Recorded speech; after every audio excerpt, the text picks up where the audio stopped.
Bonjour à tous, bienvenue à bord de l'Innovation Hub d'ID4U 2021, matinée dédiée à nos membres et à notre écosystème. Je me présente, Simon Lebastard, chef de projet au sein du pôle ID4Car en charge de l'activité animation communauté et je serai donc votre animateur tout au long de ce programme.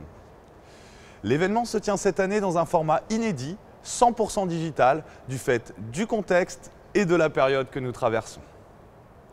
La semaine a commencé par le lancement de Business for Mobility, l'autre temps fort d'ID4U 2021, au cours duquel plus de 200 rendez-vous d'affaires vont avoir lieu. Nous sommes aujourd'hui chez Excelcar, et quoi de mieux qu'un Fab Lab industriel pour illustrer la dimension collaborative de notre réseau. C'est clairement l'une des raisons d'être du pôle et elle constituera le premier temps fort de cette matinée. Nous aborderons ensuite les thématiques de l'industrie, de la mobilité et de la tech, ce qui nous permettra de faire un tour d'horizon complet des sujets au cœur de nos activités.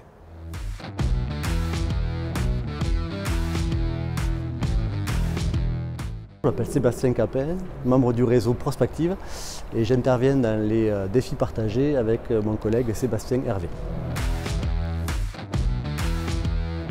On a une douzaine d'entreprises et à peu près 18 personnes. Pourquoi ces entreprises sont là? Déjà parce qu'elles sont toutes une grande qualité, elles font toute partie du réseau ID4Car. Et ensuite, elles sont là parce qu'avec la Covid, elles se sont rendues compte que les mêmes méthodes provoquaient les mêmes conséquences et qu'elles sont là pour essayer de se réinventer et d'accroître leurs ventes ou de se structurer et se consolider. L'intérêt de se retrouver entre membres d'ID4Car, c'est qu'on participe tous à la même filière, on est confronté à des problématiques assez similaires et même si on n'est pas concurrents, ça permet de partager nos expériences et aussi parfois de trouver des réponses et avoir de l'émulation entre membres. Alors l'intérêt de le faire en collaboratif et pas de le faire seul, c'est qu'on se nourrit vraiment de l'expérience des autres entreprises. On a un regard les uns les autres très bienveillant sur les façons de faire. Ça va être des personnes qui ne sont pas encore des clients mais qui potentiellement aussi peuvent le devenir ou ont un réseau. Donc on échange les uns les autres et on se nourrit de l'expérience des uns les autres pour enrichir en fait notre démarche commerciale. Tout d'abord, je pense qu'il y a le côté social qui est assez intéressant. Le Covid, il a un peu mis de côté les relations sociales et justement de pouvoir au moins être tous ensemble, ça permet de rapprocher les gens tout en conservant le respect des gestes barrières. Mais on a également ce partage d'expérience, cet accompagnement qu'on peut avoir, cette entraide. Alors l'intérêt, c'est de pouvoir avoir leur ressenti à eux, leurs difficultés, de pouvoir comprendre un petit peu le fonctionnement aussi des autres entreprises, dans leur technique, dans leur approche, et de voir aussi que les difficultés que moi j'ai pu rencontrer sont un peu les mêmes aussi chez eux. Métis, c'est une association de bénévoles passionnés de mécanique, de technique et qui s'occupe à faire participer des motos 24 heures du Mans, Bol d'Or, enfin toute la compétition moto. Compétition moto, voilà, mais bénévole.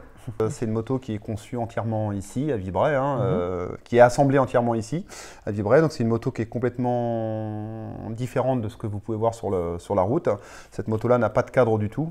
Le moteur est porteur. Cette moto-là n'a pas de fourche. Ouais. Donc c'est quelque chose de complètement innovant. Et en quoi ID4Car vous a fait encore évoluer sur cette partie recherche de partenaires? Alors je dirais qu'ID4Car nous a surtout aidé à développer l'impression 3D, c'est une chose qu'on ne faisait pas jusqu'à la rencontre avec ID4Car. Et là, ça nous a permis d'avoir des acteurs majeurs de la région sur l'impression 3D, métal et plastique, matière plastique. D'accord, voilà. Très bien.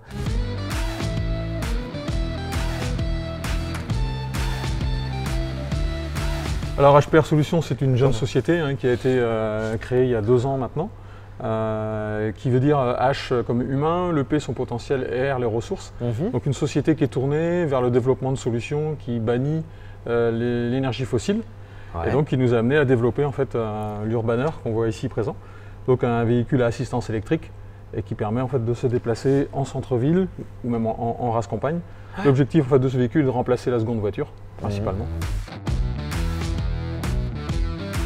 on aimerait mutualiser un peu nos approvisionnements avec d'autres constructeurs comme nous. Et c'est ce qui nous a amené à faire appel à ID4Car en particulier, pour essayer de collaborer justement avec des acteurs de la filière micromobilité au même titre que nous.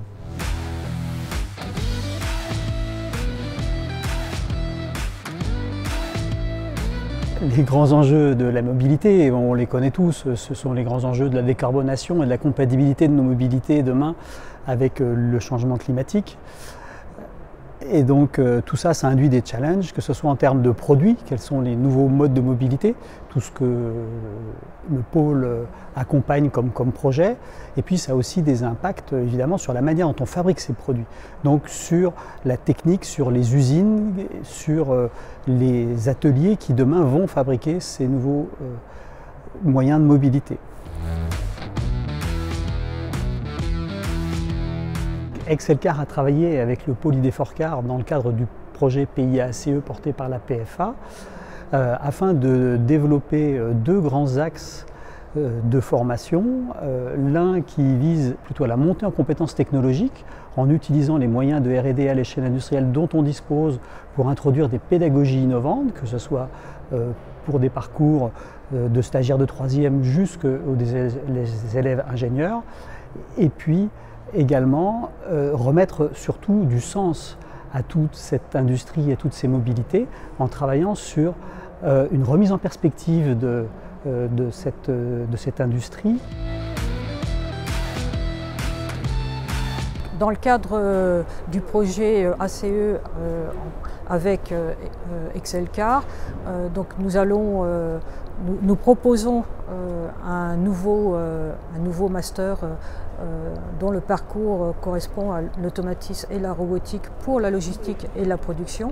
L'objectif est de former des niveaux Bac plus 5 de type ingénieur à la technologie, puisqu'aujourd'hui les industriels ont besoin pour évoluer de personnes compétentes dans les technologies et dans les outils numériques.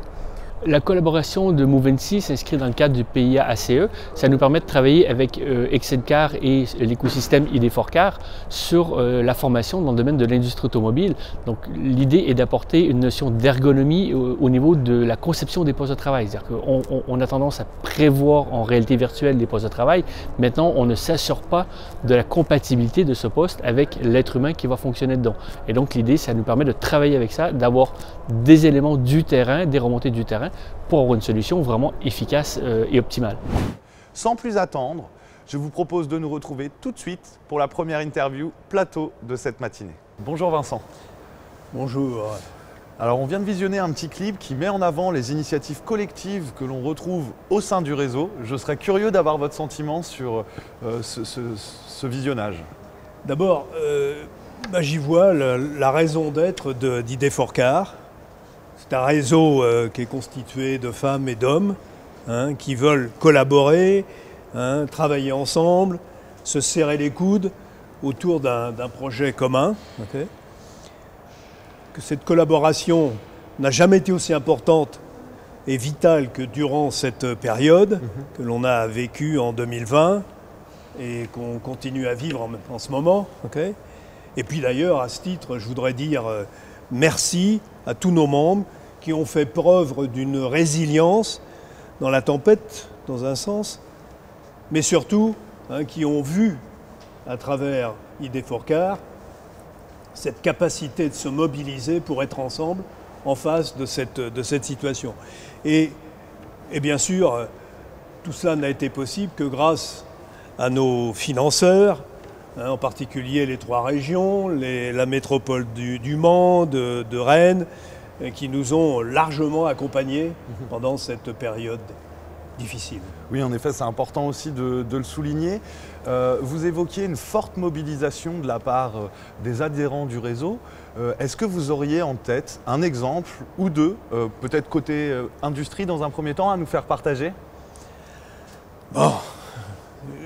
J'ai beaucoup d'exemples en tête, comme vous pouvez l'imaginer en tant que président de ce pôle, et j'ai pu assister à beaucoup de résultats, d'actions et d'activités.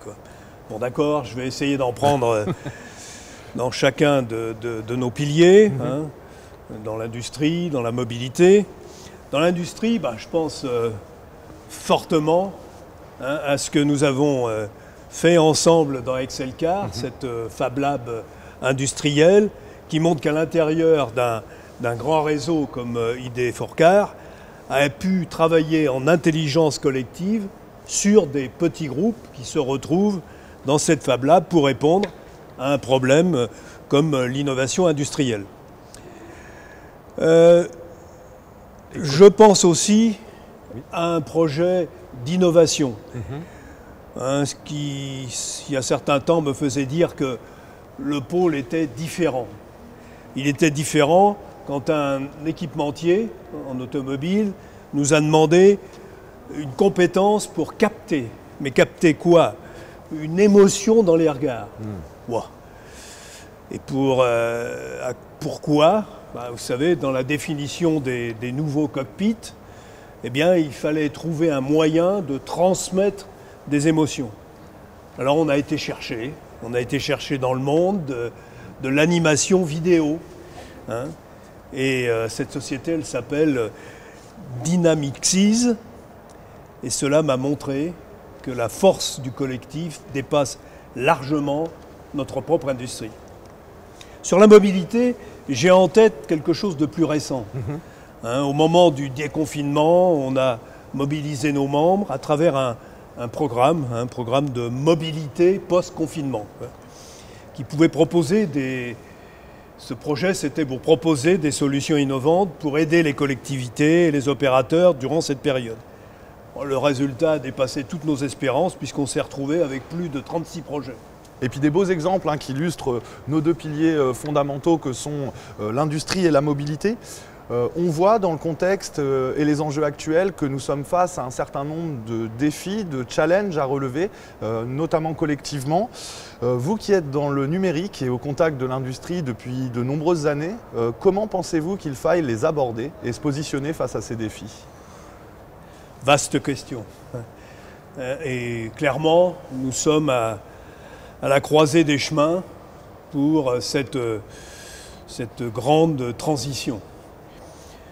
On a à la fois une transformation de notre économie qui est liée aux urgences environnementales et sociétales.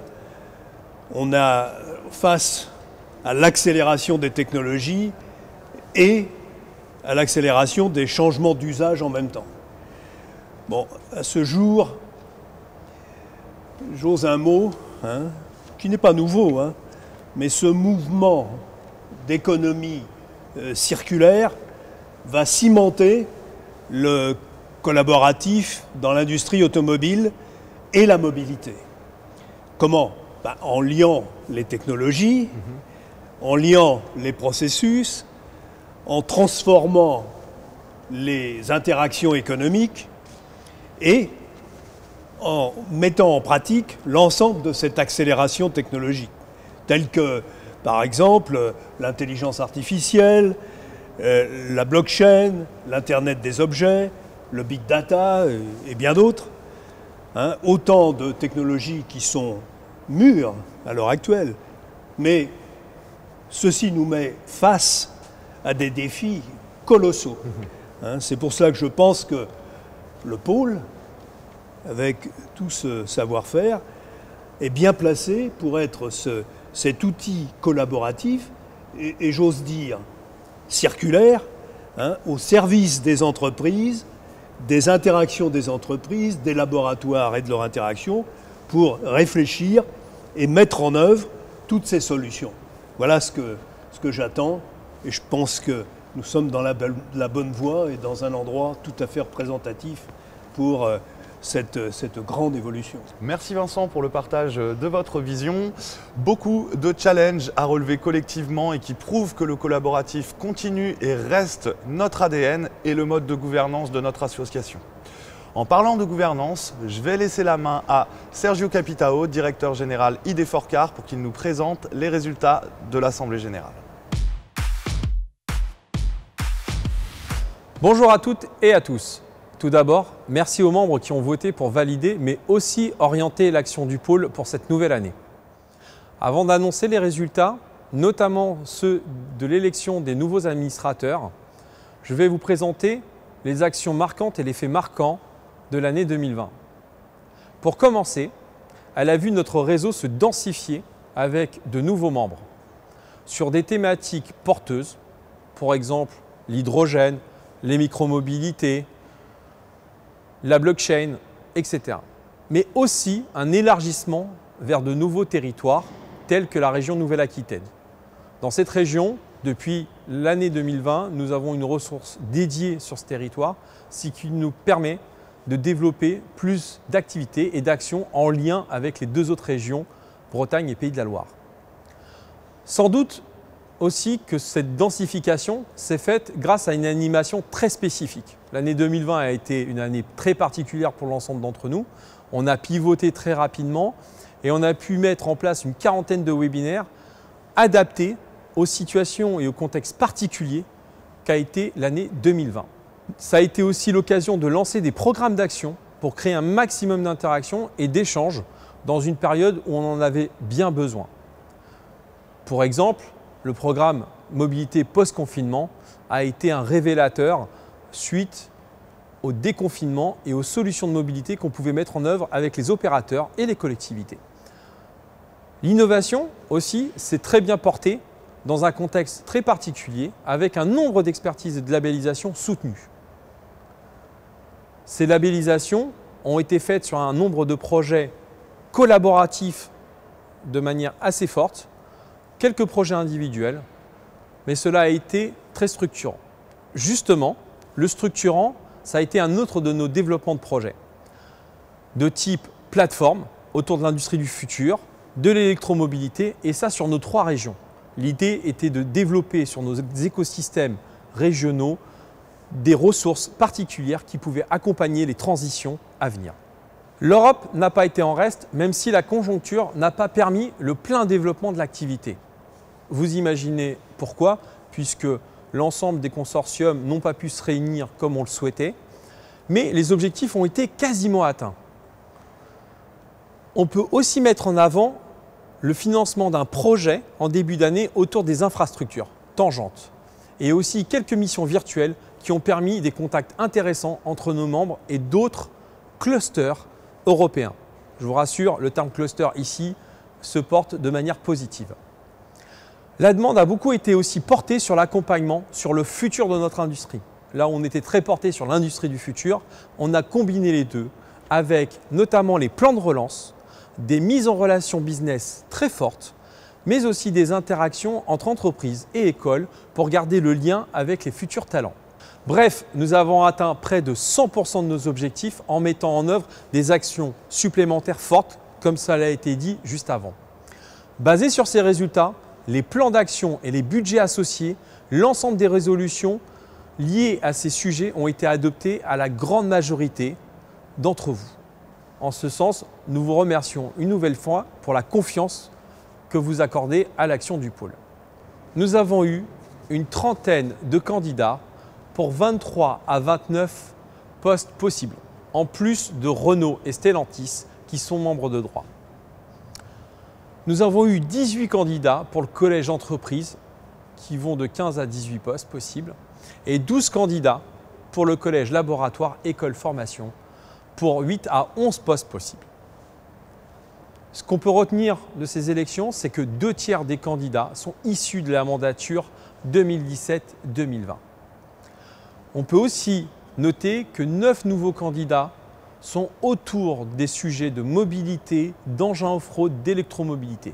Preuve de la vitalité de notre communauté à se réinventer et à s'élargir au-delà de son cœur historique. Un tiers des candidats, une dizaine, sont des PME et start-up. Là aussi, nous en sommes fiers puisque le pôle est majoritairement composé de ces acteurs et que nous en faisons le cœur de notre développement et de nos actions.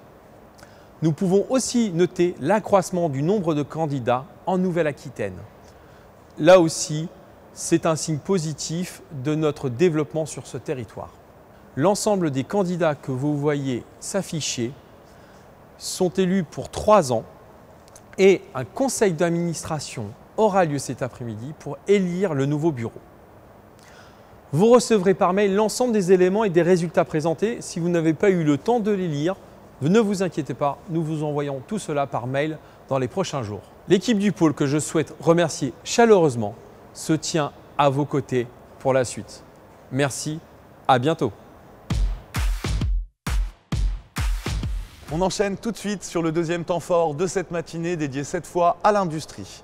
Car aujourd'hui, la question autour de notre industrie des mobilités n'a jamais été autant présente dans le débat. Relance, relocalisation, réindustrialisation, souveraineté, autant de thématiques qui sont au cœur de nos préoccupations et qui conditionnent le futur de notre industrie. Pour la mettre en lumière sous ses différentes facettes, nous vous proposons à nouveau un petit clip pour mettre en avant quelques exemples et initiatives que nous souhaitions vous partager. Et on se retrouve juste après pour une nouvelle interview plateau. Bretin Atelier, donc, nous sommes une entreprise adaptée qui emploie des personnes handicapées. Environ 80 à 85% de nos personnes en production ont une reconnaissance personnes handicapées. Et nous sommes essentiellement sur des activités de montage industriel, soit de montage de sous-ensembles, notamment pour les parties liées à la mobilité, l'automobile, le ferroviaire. On est en train de réfléchir sur tout ce qui est mobilité plutôt intra-urbaine et aussi sur la partie câblage, dont le site de Saint-Herblon en fait sa spécialité. Et du coup, pour toutes ces activités de montage, j'imagine que vous utilisez des technologies un petit peu innovantes. Oui, alors tu les connais très bien effectivement, puisque tu nous accompagnes déjà sur ce genre de choses via le réseau ID4CAR. Mais aussi nous sommes partis des technologies de base, d'ergonomie de base, et nous sommes en train d'implanter dans les ateliers des technologies plutôt axées sur le numérique. Donc que ce soit à travers des tables de câblage interactives, des systèmes d'impression 3D pour tout ce qui est gabarit, qui vont aider l'opérateur à maintenir le produit, ou des lunettes connectées pour tout ce qui est assistance à distance. Donc la société Quentin, c'est une entreprise familiale, créée par mon grand-père, reprise par mon père, et puis moi depuis 2008. Et on est aujourd'hui une vingtaine de personnes, on est acteurs sur la mobilité d'aujourd'hui et surtout pour demain. C'est quoi les postes clés pour fabriquer un camion finalement? Alors en fait on a une logique qui est relativement assez simple, comme je disais, on va découper de la tôle, ensuite on va passer sur un îlot plutôt d'assemblage, donc c'est de la mécanosoudure, et in fine on arrive dans l'espace où on se trouve ici qui est l'îlot de montage. Donc on va venir faire l'intégration de la solution, donc la carrosserie notamment, sur le châssis du véhicule. Que ce soit un châssis utilitaire, que ce soit un châssis de poids lourd ou un de semi-remorque. Et du coup là les grands projets pour l'année 2021-2022? Beaucoup de projets. En fait, on s'est inscrit depuis 2016 dans une démarche, on va dire, d'industrialisation. Concrètement, c'est quoi? C'est de passer de l'artisan ou de semi-industriel que l'on était il y a encore quelques années à fin 2021 devenir un vrai carrossier constructeur qui maîtrise l'ensemble de la création de la chaîne de valeur pour ses clients. Alors Manumel France, on est filiale du groupe allemand Manumel qui se veut le leader dans les domaines de la filtration, aussi bien dans l'automobile que dans les domaines comme l'air ou l'eau, dans les espaces publics donc. Et ici, on étudie, développe et produit des systèmes de filtration d'air et d'admission d'air pour l'automobile. Aujourd'hui, si je vous parle d'industrie du futur chez Manumel, vous pensez à quoi? L'industrie du futur, c'est d'abord l'industrie qui répond aux enjeux principaux de notre entreprise. D'accord. Donc clairement, nous, on en a 3 majeurs. Le premier enjeu que je vois comme ça, à brûle pour point, ça va être la réactivité. On a pour ça démarré une démarche ligne il y a plusieurs années. D'accord. Donc méthode de production qui permet d'optimiser l'ensemble des flux et l'ensemble des comportements du système de production. Tout à fait. À la fois dans notre capacité à répondre finalement à la demande du client et puis aussi dans l'efficience de ce qu'on met en œuvre pour y répondre. Alors Soprofam, c'est une société d'usinage à la base, donc sous-traitant en usinage qui existe depuis 1990. On est une structure de 8 salariés et on fabrique en sous-traitance des outillages pour nos clients. Ça va du proto, pièces unitaires jusqu'à la moyenne série. Voilà, dans tout type de matériaux, tout secteur d'activité, automobile, électronique, laboratoire pharmaceutique, industrie manufacturière de manière générale. Et en parlant justement impression 3D, dans l'Ouest, comment ça s'organise? Alors, grâce à ID4Car, en fait, on s'est rendu compte qu'on était plusieurs acteurs de l'impression 3D dans le Grand Ouest. Donc, on s'est dit pourquoi pas créer un groupement en fait dédié à impression 3D, enfin fabrication additive, c'est-à-dire de l'étude, on va dire, jusqu'à la finition des pièces. En passant par les protos, par la matière, par tout, voilà, fabrication de la matière, etc. Donc aujourd'hui, par la rhéologie par exemple, ou les tests mécaniques, etc. Donc on a créé 3D for Fab, qui regroupe en fait 5 acteurs de l'Ouest, du Grand Ouest, sur ces technologies. Et voilà, ça permet aujourd'hui de proposer une synergie, un accompagnement de bout en bout sur ces technologies-là, pour les grands groupes, pour différents acteurs, pour tous les gens qui seraient intéressés par ces technologies. Alors Excelcar, c'est une plateforme d'innovation industrielle au service des entreprises, pour les entreprises, une sorte de Fab Lab dans lequel on trouve plein de technologies et de développement. D'accord. Et est-ce que tu as d'autres exemples comme ça, un peu concrets, de projets qui sont développés ici chez Excelcar? Eh bien, Excelcar, ça tourne autour de 3 thématiques principalement. Donc l'industrie du futur, avec notamment les cobots, la mécatronique, tout ce qu'on peut voir autour des lignes d'assemblage et autres. Ensuite, on a également la thématique matériaux, donc avec notamment derrière toi des études sur l'assemblage multimatériaux métalliques, plastiques, composites. Et puis pour finir, l'éco-conception et tout ce qui tourne autour de la digitalisation, de l'intelligence des objets et autres thématiques qui sont aujourd'hui incontournables dans l'industrie. On se retrouve donc avec Christophe Buchet, président de la société SAR. Bonjour Christophe. Bonjour Simon. Vous êtes un homme avec plusieurs casquettes puisque vous êtes également chef de file Pays de la Loire France Industrie, président de l'Union des industries métallurgiques de la Sarthe et vice-président business et industrie chez ID4Car. J'imagine donc que vous aurez une réponse à apporter à cette première question. Christophe, avons-nous déjà autant parlé d'industrie? Alors, chez ID4Car, non, pas plus que d'habitude, puisque l'industrie et les entreprises industrielles font partie des fondements et même de la raison d'être d'une structure comme ID4Car. Par contre, au niveau au niveau national, au niveau de notre gouvernement et du discours politique, non. De mémoire, jamais autant, et c'est une très bonne chose, puisqu'il n'y a pas d'économie forte sans industrie performante. Et aujourd'hui, cette crise a permis finalement de se rendre compte et d'ouvrir les yeux à tout le monde sur le fait que dans un contexte de crise, finalement, ce qui permet au pays de tenir, c'est une industrie forte et compétitive. Et c'est en cela aujourd'hui où c'est vrai qu'il y a des choses qui ont été proposées d'un point de vue de l'abaissement des charges, notamment sur la partie production et sur les incitations à l'investissement en termes d'innovation qui sont sans précédent et c'est tant mieux. Ok, ouais, mais justement, on évoque un peu les dispositifs qui ont pu être mis en place dans le cadre du plan de relance notamment. Est-ce que, on sait qu'il y en a beaucoup, est-ce que pour autant il vous semble aussi qualitatif et pertinent pour affronter la situation et la crise que nous connaissons ? Oui, je les trouve particulièrement pertinents. Pourquoi ? Si on regarde l'industrie française par rapport à ses concurrentes ou à ses voisines, comme on veut, aujourd'hui, l'industrie française a un déficit d'automatisation, de robotisation, de digitalisation.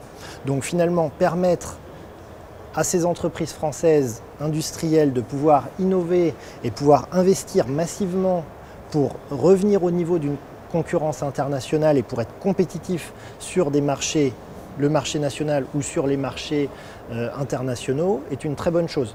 Maintenant, face à tous ces dispositifs, il faut être aussi en mesure d'aiguiller le chef d'entreprise et de l'aider à aller chercher le bon dispositif et à faire en sorte que le temps investi dans ce dossier puisse permettre derrière de toucher ces incitations et ces aides. Et c'est en ça qu'aujourd'hui, ID4Car se positionne réellement comme un partenaire des chefs d'entreprise pour nous aider, et je dis bien nous aider parce que j'en fais partie, de pouvoir finalement modeler notre idée, avancer dans notre réflexion d'investissement, de modernisation et nous aider à concrétiser cette demande d'aide auprès du plan de relance. Et c'est un véritable succès puisque depuis le mois de septembre, finalement, c'est plus de 50 dossiers qui ont été accompagnés par les équipes d'ID4Car avec un taux de succès qui est très supérieur à la moyenne nationale. D'accord, ouais, donc Pour aller un petit peu plus loin sur le propos, on se rend bien compte que la compétitivité est au service du business. Vous êtes, comme je le disais tout à l'heure, vice-président business et industrie pour ID4Car. Comment ID4Car et quel rôle a ID4Car dans l'accompagnement de ses membres sur ces thématiques business justement? Comme je le disais, c'est-à-dire que le rôle de partenariat va sur de l'accompagnement du chef d'entreprise. On doit aider le chef d'entreprise à vulgariser toutes ces technologies, toutes ces machines, tous ces moyens qui existent, sur lesquels on n'a pas forcément, nous, chefs d'entreprise, le temps de faire une analyse profonde, de trouver quelle technologie va être la mieux adaptée à notre problématique. Et en cela, les équipes d'experts d'ID4Car vont analyser ces besoins ou vont découvrir avec nous et nous permettre d'analyser plusieurs propositions et trouver la solution la plus adaptée dans un objectif de pragmatisme et d'efficacité. Aujourd'hui, ce qui fait le tissu d'ID4Car, il y a effectivement les grands groupes, mais il y a aussi tout ce tissu de PME. Et une PME, c'est un endroit où on doit être au four et au moulin, on doit s'occuper de ses clients, s'occuper des fournisseurs, s'occuper de ses salariés, et on n'a pas forcément le temps de travailler sur toutes ces technologies qui existent, qui sont pourtant indispensables à notre développement. On doit investir, et nous les PME, on doit se digitaliser, on doit robotiser nos processus de production si on veut être compétitif demain et aller chercher des nouveaux marchés. Et aujourd'hui, avec l'accompagnement d'ID4Car, on peut finalement toucher du doigt des technologies qu'on pouvait penser réservées aux grands groupes ou aux sociétés beaucoup plus développées. Oui, en effet, je pense que l'accompagnement prodigué permet à nos membres d'être les plus innovants possibles. Lorsqu'on parle innovation chez ID4Car, on parle aussi collaboratif. Comment on conjugue justement cette dimension collaborative avec l'industrie? Alors, c'est vrai que ce n'est pas dans les gènes français du travailler ensemble. Parce qu'on peut être concurrent, on peut vouloir protéger son savoir, sa technologie. Mais force est de constater dans la crise qu'on vient de passer, qu'on est en train de traverser, que travailler ensemble, ça permet aussi d'aller plus loin, d'aller plus fort. Et à ce titre-là, je pourrais témoigner, puisque j'appartiens à un des clusters, si on peut appeler ça comme ça, d'ID4Car, qui s'appelle ID4Câble, qui est un groupement d'entreprises qui est dédié sur tout ce qui est process de câblage, de fabrication de faisceaux pour véhicules. Et là, encore une fois, on s'est aperçu qu'on avait tous les mêmes problématiques, chacun dans notre coin. On les réglait partiellement. Mais finalement, de se mettre ensemble autour d'une table et de se rencontrer, alors plutôt autour d'un écran en ce moment, mais de pouvoir discuter ensemble, ça permettait d'aborder des sujets externes, les clients, le marché, comment il évolue, les fournisseurs, est-ce qu'on a les bons, est-ce qu'on peut mutualiser nos achats dans un optique de performance d'achat ou tout simplement d'optimisation de niveau de stock, de travailler aussi sur les process, comment on est organisé, comment on travaille, avec quels moyens. Quels sont les plus compétitifs, voilà, on benchmark là-dessus, et aussi travailler sur l'amélioration du niveau de sécurité, de protection de nos salariés, puisqu'on a même développé un outil pour réduire le risque de TMS au niveau des opérations manuelles de sertissage, pour en donner un exemple très concret. Donc finalement, l'adage tout seul on va plus vite, ensemble on va plus loin prend tout son sens, puisque ça permet réellement là de travailler à 360 degrés sur une thématique et d'être sûr, encore une fois, qu'on soit les plus performants. Parce que l'idée, c'est pas simplement de se voir, l'idée c'est d'être performant pour conserver ses marchés, ses business et pouvoir se développer. Ok, ouais, donc très intéressant, identifier des problématiques et les traiter collectivement pour y apporter une réponse commune. C'est en effet la philosophie du pôle. On est dans un secteur qui est porteur, qui a de belles opportunités devant lui, qui peut attirer aussi des jeunes. Est-ce que vous auriez un conseil à donner à un jeune qui souhaiterait se lancer dans l'industrie? Oui, le conseil le plus important, c'est de ne pas hésiter. Comme on le disait il y a quelques minutes, il n'y a pas d'économie forte sans une industrie performante. Aujourd'hui, l'industrie connaît, comme toute l'économie, un trou d'air lié à un contexte assez évident. Maintenant, les perspectives sont là. L'industrie, de manière globale, recrute parce qu'il faut monter en gamme. Il va falloir développer des nouveaux process, des nouveaux produits, des nouveaux procédés de fabrication. Et en cela, aujourd'hui, on a des centres de formation industriels qui sont au top niveau de l'innovation, de la technologie, avec de l'impression 3D, avec du scanner 3D, avec toutes les technologies que vous pouvez imaginer. Ce qu'on va retrouver derrière dans les entreprises. Et donc finalement, on va pouvoir permettre des parcours sur des des sociétés qui vont construire l'avenir finalement. Et d'autant plus si aujourd'hui on parle plutôt de la filière de l'automobile, de la mobilité. Aujourd'hui c'est une filière qui connaît sa plus grande révolution depuis sa naissance il y a 100 et quelques années. Donc le challenge de participer à ça et de construire le modèle de la mobilité de demain avec des énergies propres, avec une notion d'économie circulaire de nos fabrications est tout à fait enthousiasmant. Du moins c'est mon point de vue. Merci Christophe pour cet échange. Merci. À très bientôt. À bientôt. Nous venons de découvrir une industrie multifacette avec de belles perspectives devant elle. Pour continuer de se projeter, nous vous proposons de faire un focus sur la thématique du smart manufacturing au travers d'une conférence animée par le professeur Paco Ginesta. Il nous y expliquera notamment que la science a quelque chose de magique et que la magie, c'est avant tout magique de loin, mais technique de près. Paco Ginesta est médaillé d'argent du CNRS en 2019, enseignant-chercheur aux arts et métiers et président du comité scientifique de SI Group. Pour lui, l'ingénierie, c'est la science en action et on le retrouve tout de suite pour en savoir plus. Donc tout d'abord, remercier ID4CAR pour l'invitation à faire cette présentation sur les travaux de recherche que SI Group, à travers d'INSHARE aux arts et métiers, conduit sur la création d'un nouveau paradigme dans l'ingénierie autour d'un concept nouveau qui s'appelle l'hybrid twin, sur lequel je vais parler plus profondément. Et on va voir que c'est une parfaite alliance entre le monde de la modélisation, la simulation, les données et l'intelligence artificielle. Et tout ça, bien évidemment, parce que l'ingénierie et la technologie est en train de changer. Il y a quelques années encore, on était très centré dans les arts de la modélisation et de la simulation. Et graduellement, on est en train de virer vers un art de la prise de décision.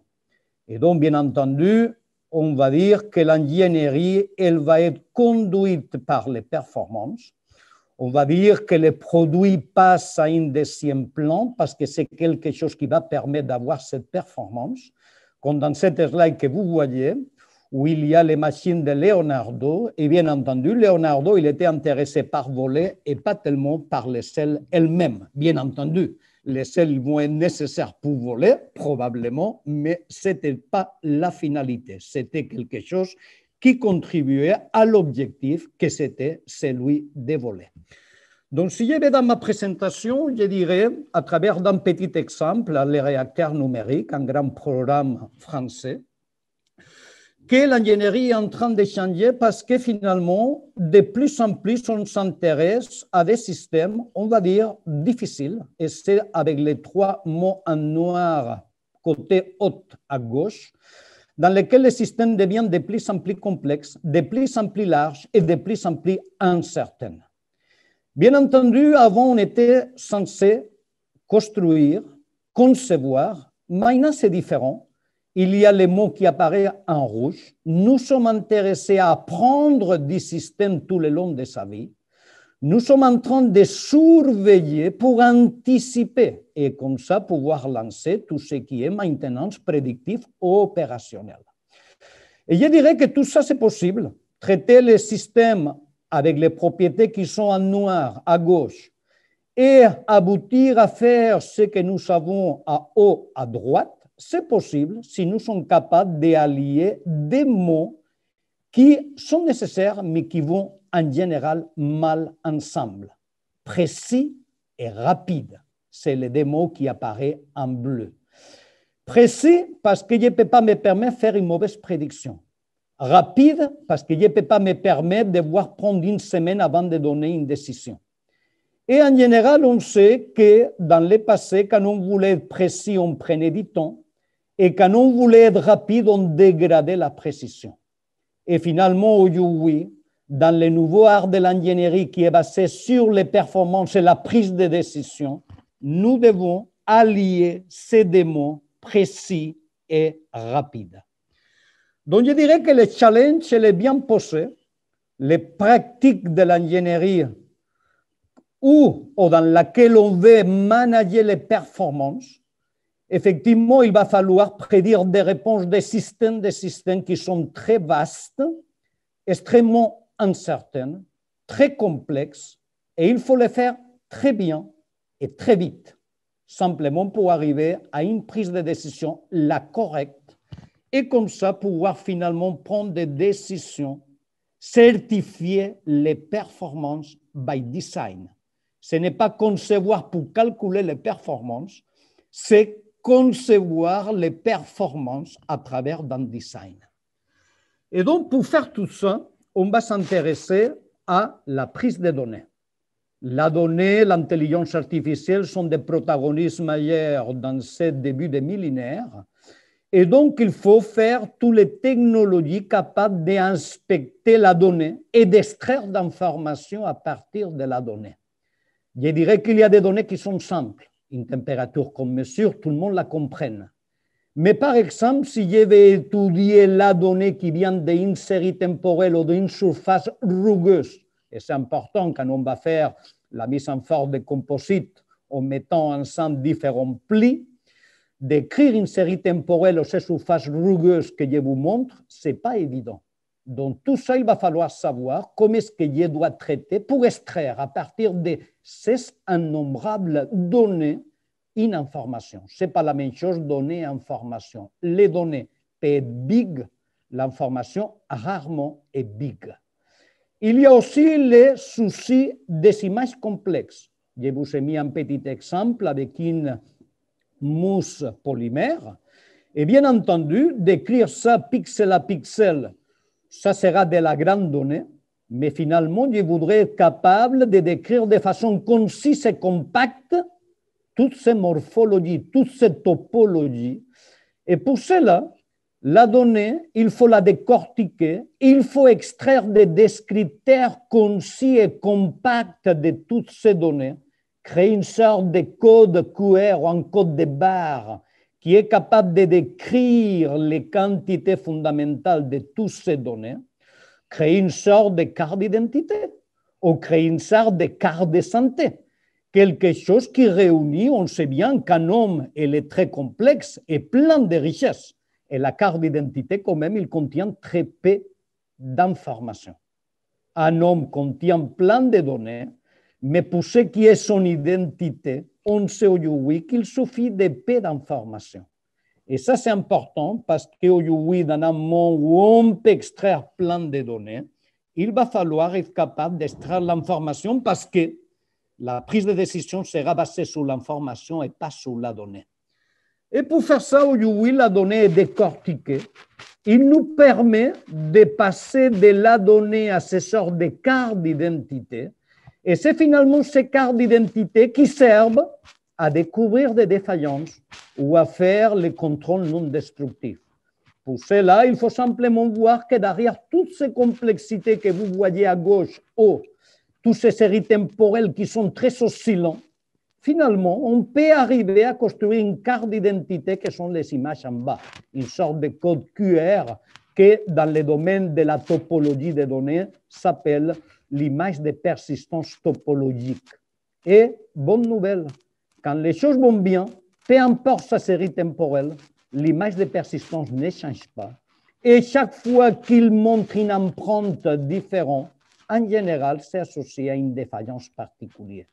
Et on peut l'utiliser pour être capable de détecter des pannes, de détecter des dérives avant que la panne arrive et pour surveiller un système qui nous donne beaucoup de données, mais finalement l'information associée est petite. Et aujourd'hui, il y a tout un intérêt à être capable d'extraire de façon concise et compacte la description de cette complexité qui existe dans les données.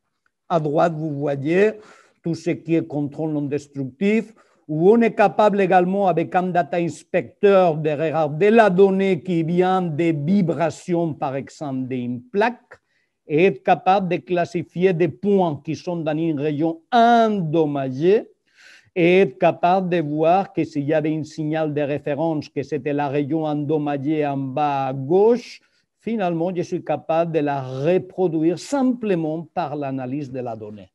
Donc ça, c'était pour vous montrer que la donnée peut être énorme, mais il contient peu d'informations et c'est finalement l'information qu'il faut extraire pour être capable de prendre la décision.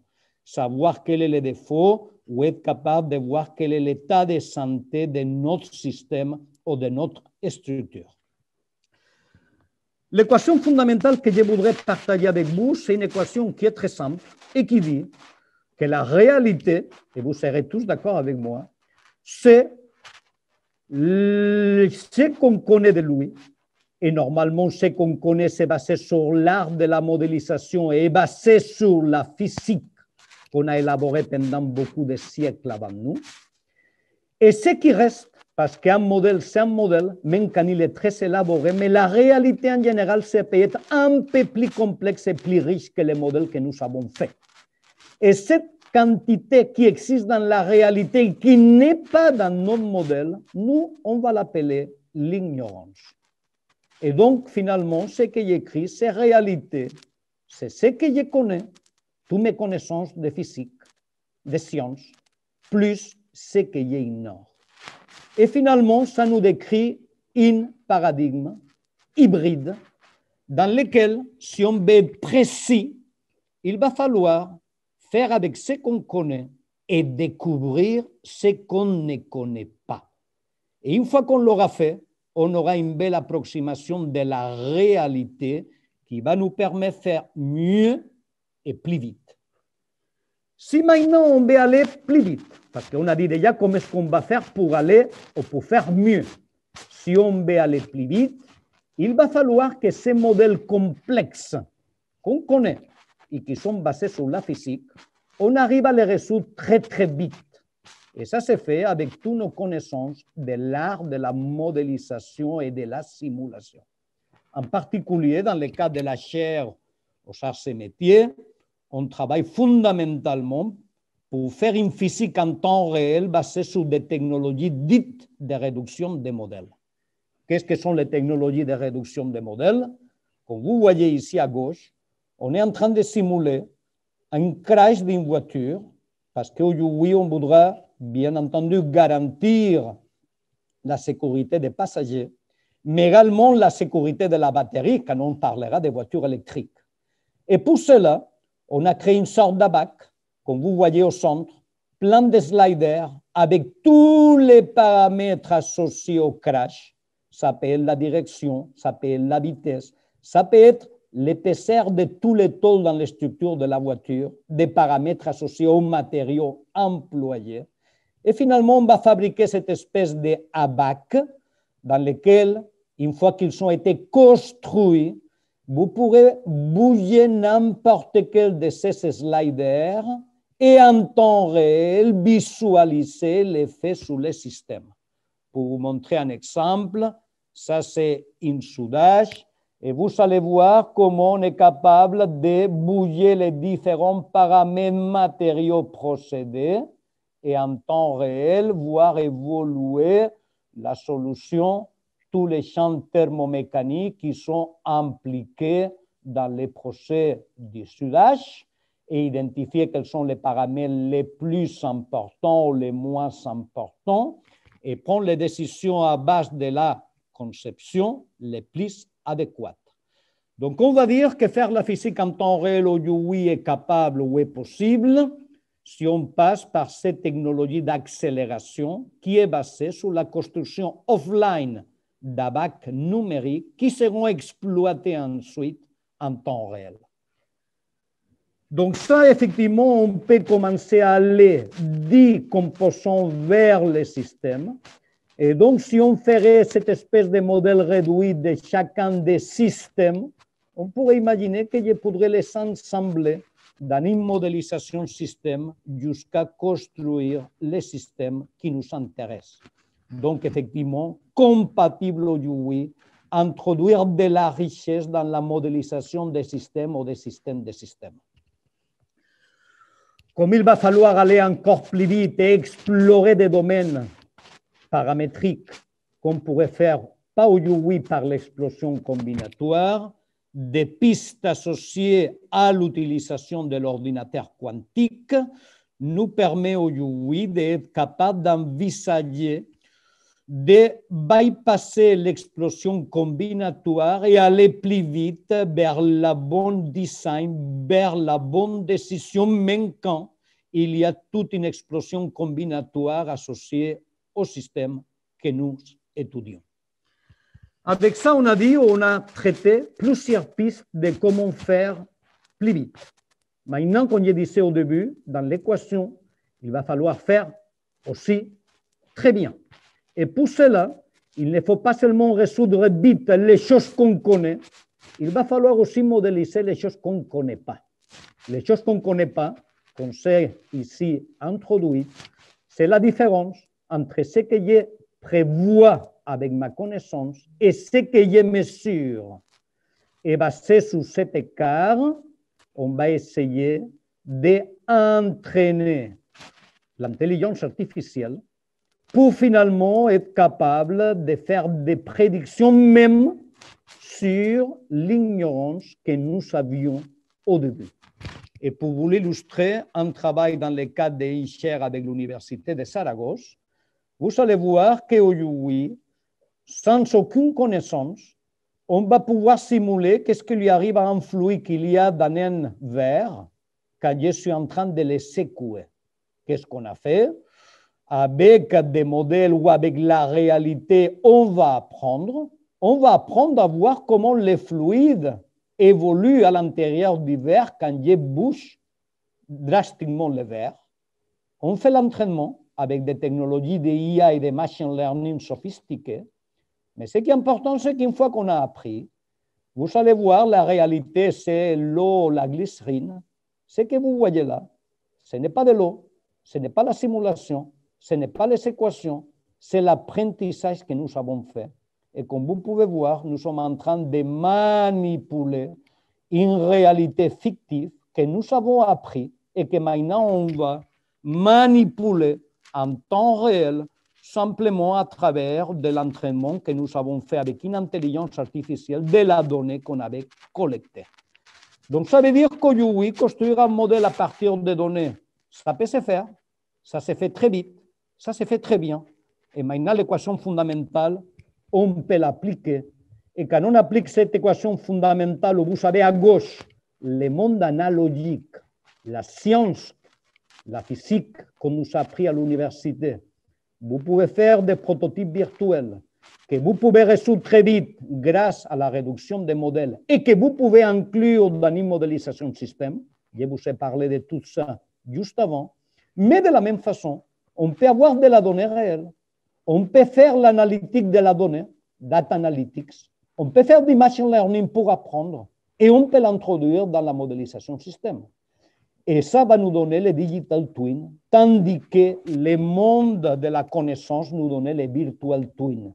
Et quand vous allez reboucler virtual twin et digital twin, l'un qui vient du monde digital, l'autre qui vient du monde analogique, l'un qui est basé sur la physique, l'autre qui est basé sur la donnée, l'intelligence artificielle, quand vous mélangez les deux, vous avez un hybride twin, un jumeau hybride, parce qu'il contient, comme une voiture hybride, un moteur qui vient de la connaissance de la physique et une autre qui nous donne ce que les premières n'étaient pas capables d'expliquer parce que la réalité en général peut être encore plus riche que nos modèles. Et maintenant, on peut réconcilier pour une première fois précision et rapidité. Et on peut dire que pour un système quelconque complexe, on peut traiter des systèmes complexes, vastes, incertains. On peut apprendre, on peut surveiller, on peut anticiper. On peut être précis, on peut être rapide et on peut être résilient. Et vous voyez dans ces petits graphiques comment les courbes des différents outputs d'un système complexe évoluent. Il y a superposé la prédiction et ce que nous avons construit avec l'hybride en temps réel. Et donc la bonne nouvelle, c'est que ça, c'est temps réel. Et l'autre bonne nouvelle, c'est que ce qu'on prédit et ce qu'on mesure coïncident. Aussitôt, nous avons réglé cette belle équation qui dit que la réalité, c'est ce qu'on connaît et ce qu'on ignore. Mais on peut construire, grâce à l'intelligence artificielle, les modèles de ce qu'on ignore. Et quand vous les mettez les deux ensemble, vous faites vite et vous faites bien. Et ça, c'est nouveau et ça, c'est nécessaire. Un petit exemple, les hybrides qu'on a fait pour la batterie. On a fait une batterie avec des modèles réduits, avec l'électrochimie, que nous avons appris avec une intelligence artificielle. qu'on a inséré dans une modélisation système où il y a la batterie, il y a le moteur électrique, il y a la route. On a connecté avec OpenStreet. On a dit qu'on voulait aller d'un point A à un point B. Il nous a dit ce qui va se passer.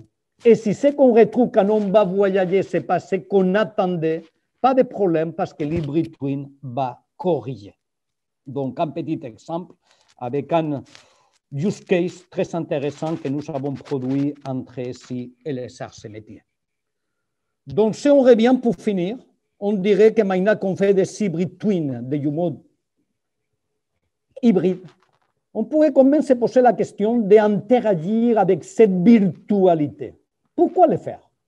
Parce qu'on nous a appris que les gens qui sont en train de m'écouter, finalement, en 2 semaines, ils seront oubliés 90% de ce que j'ai dit. Ça, c'est les choses que vous lisez ou les choses que vous écoutez.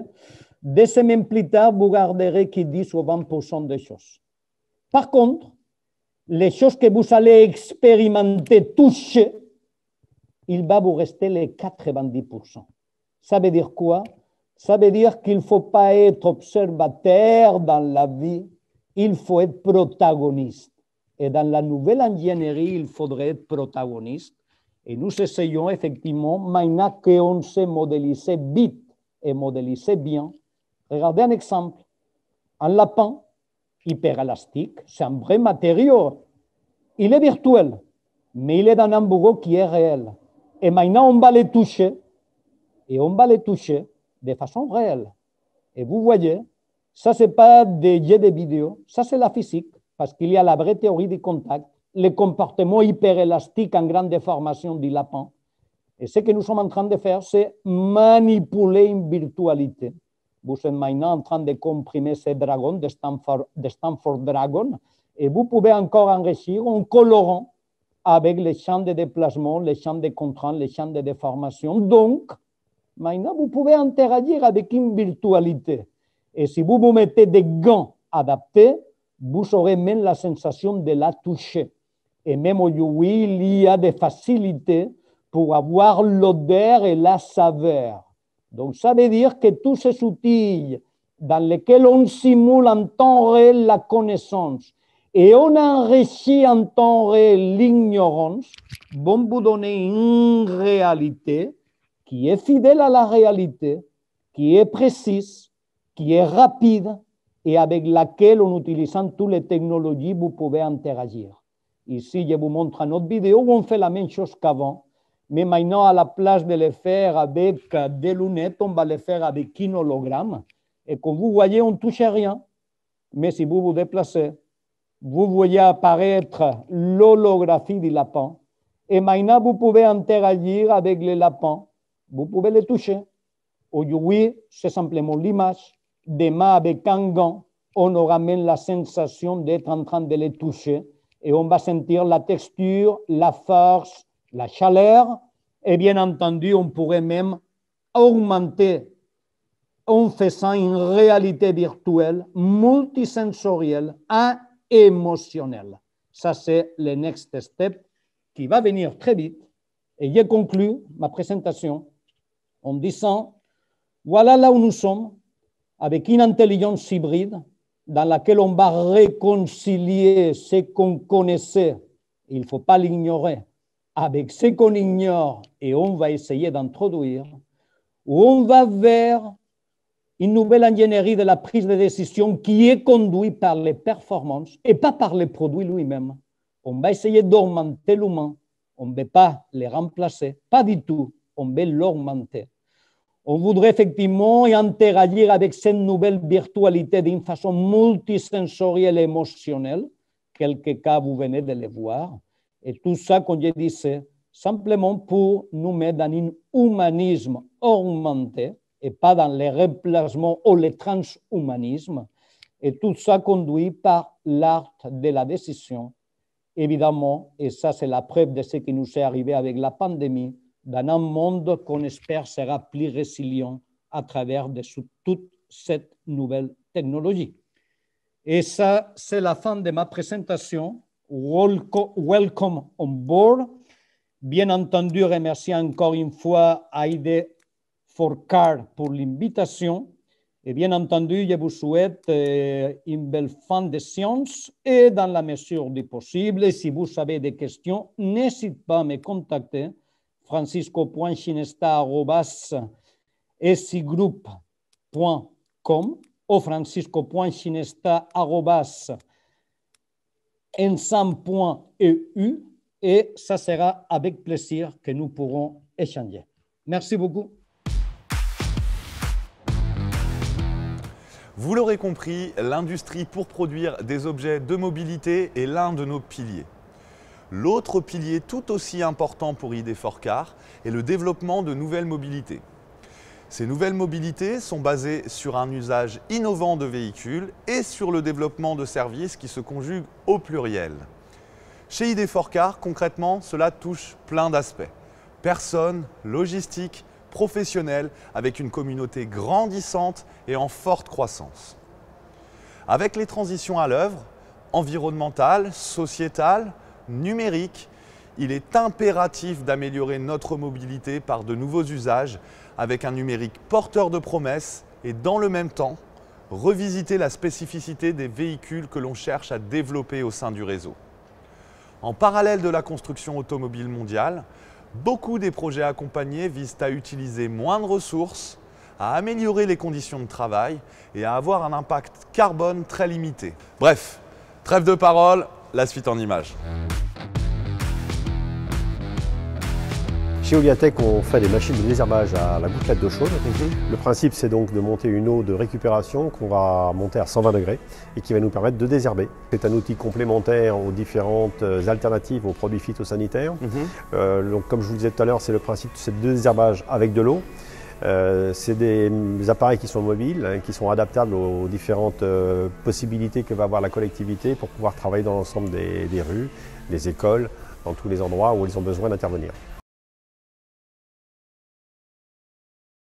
GazelTech développe et conçoit des véhicules qui consomment 2 fois moins et qui peuvent être assemblés localement pour recréer des emplois locaux.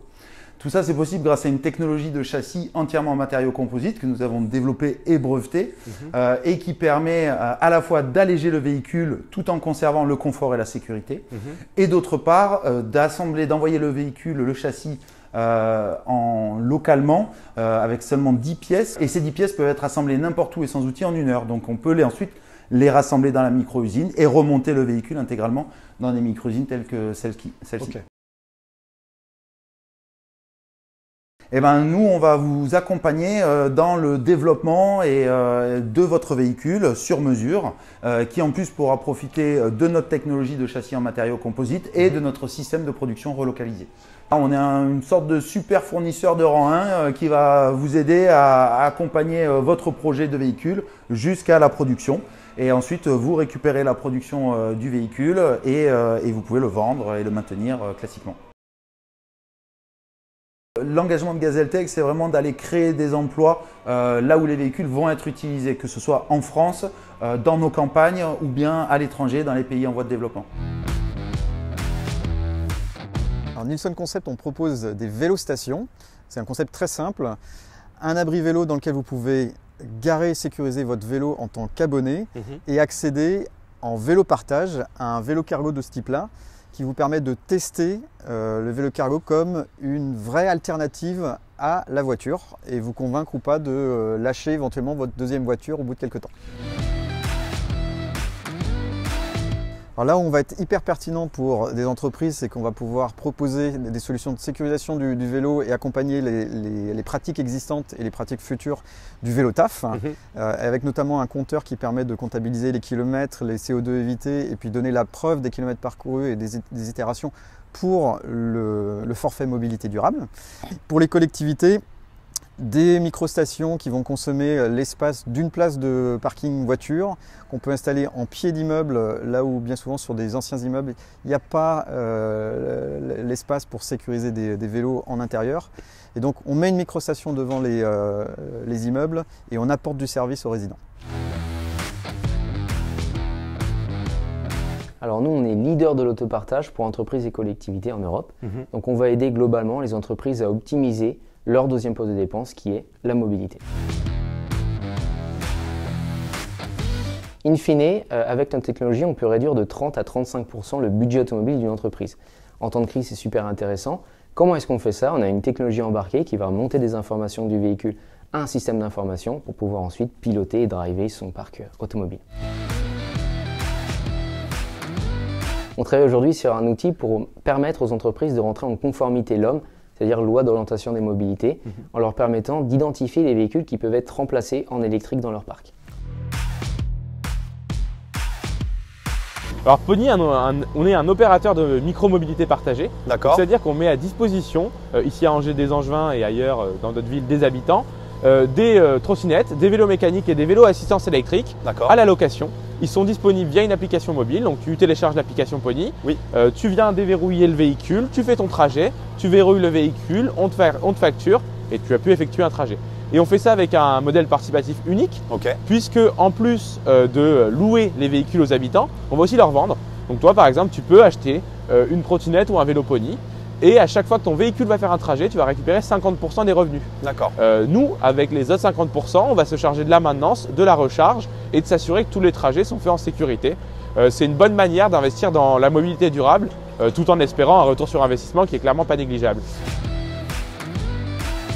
Alors à une collectivité, ce qu'on leur rapporte, c'est une solution de mobilité durable sans investissement public. D'accord. Puisque le service s'autofinance, donc la collectivité n'a pas besoin d'acheter les véhicules ou de se charger des opérations, tout ça on le prend en charge.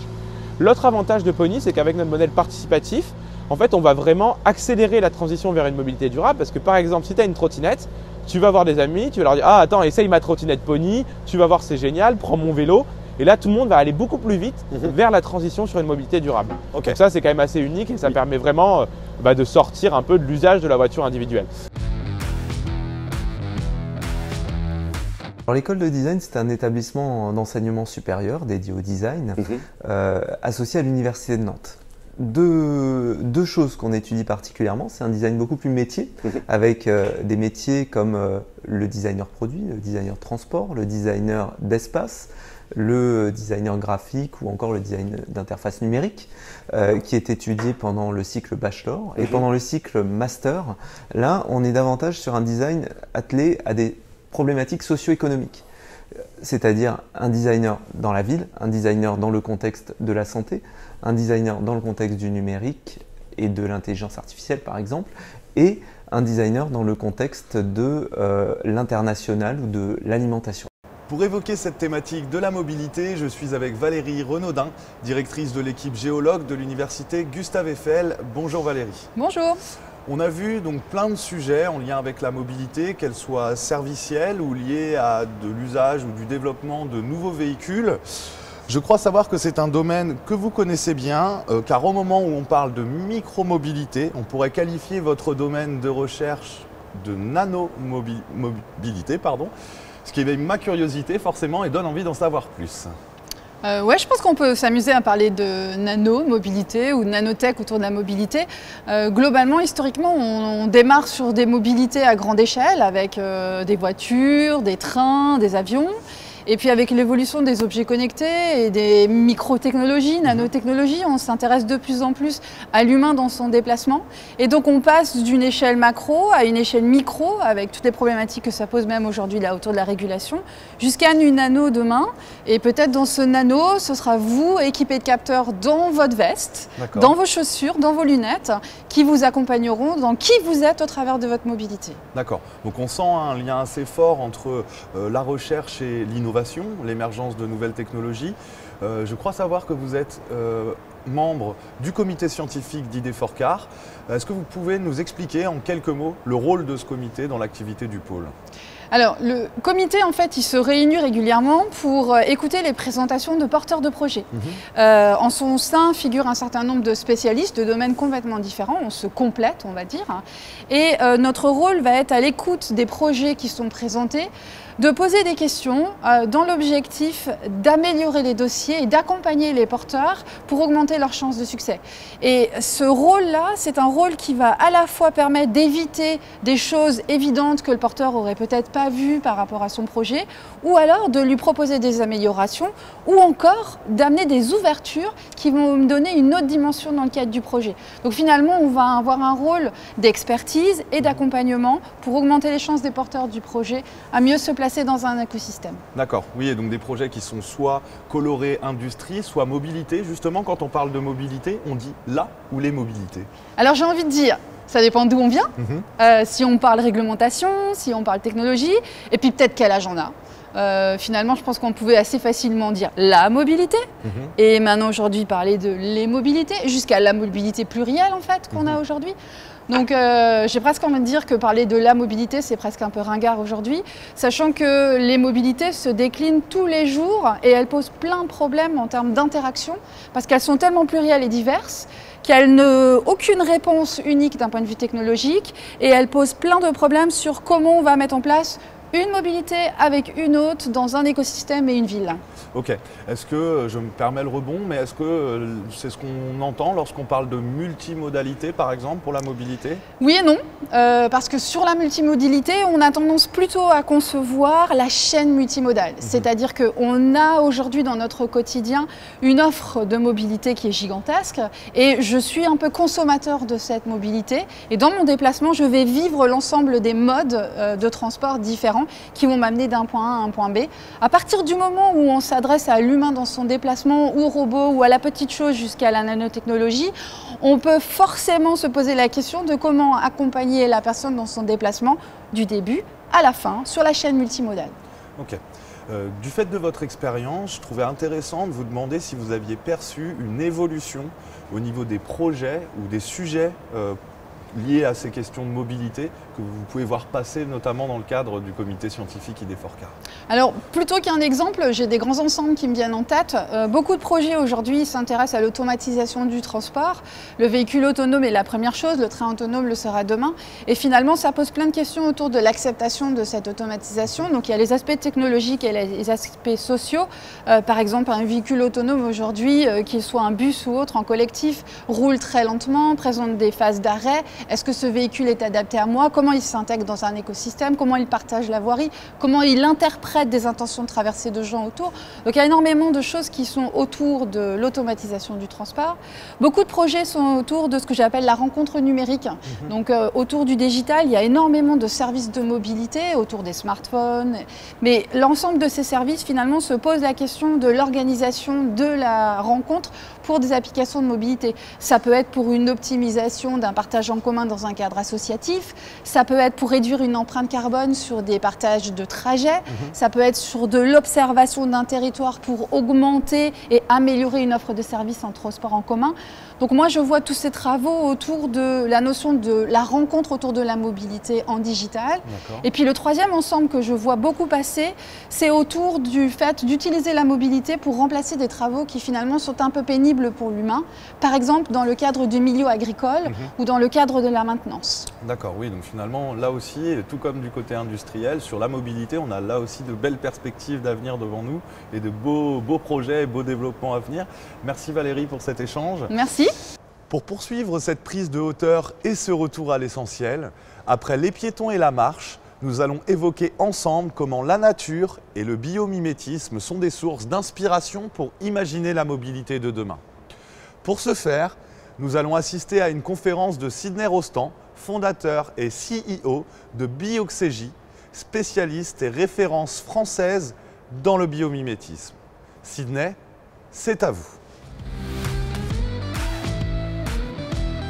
Bien, bonjour à tous, je suis ravi d'être parmi vous aujourd'hui. Donc effectivement, on va parler du biomimétisme, un métier j'en ai fait mon métier maintenant depuis un certain nombre d'années. J'en suis passionné et vous allez, en tout cas j'espère vous montrer comment est-ce que le biomimétisme peut être intéressant en matière d'innovation dans la mobilité.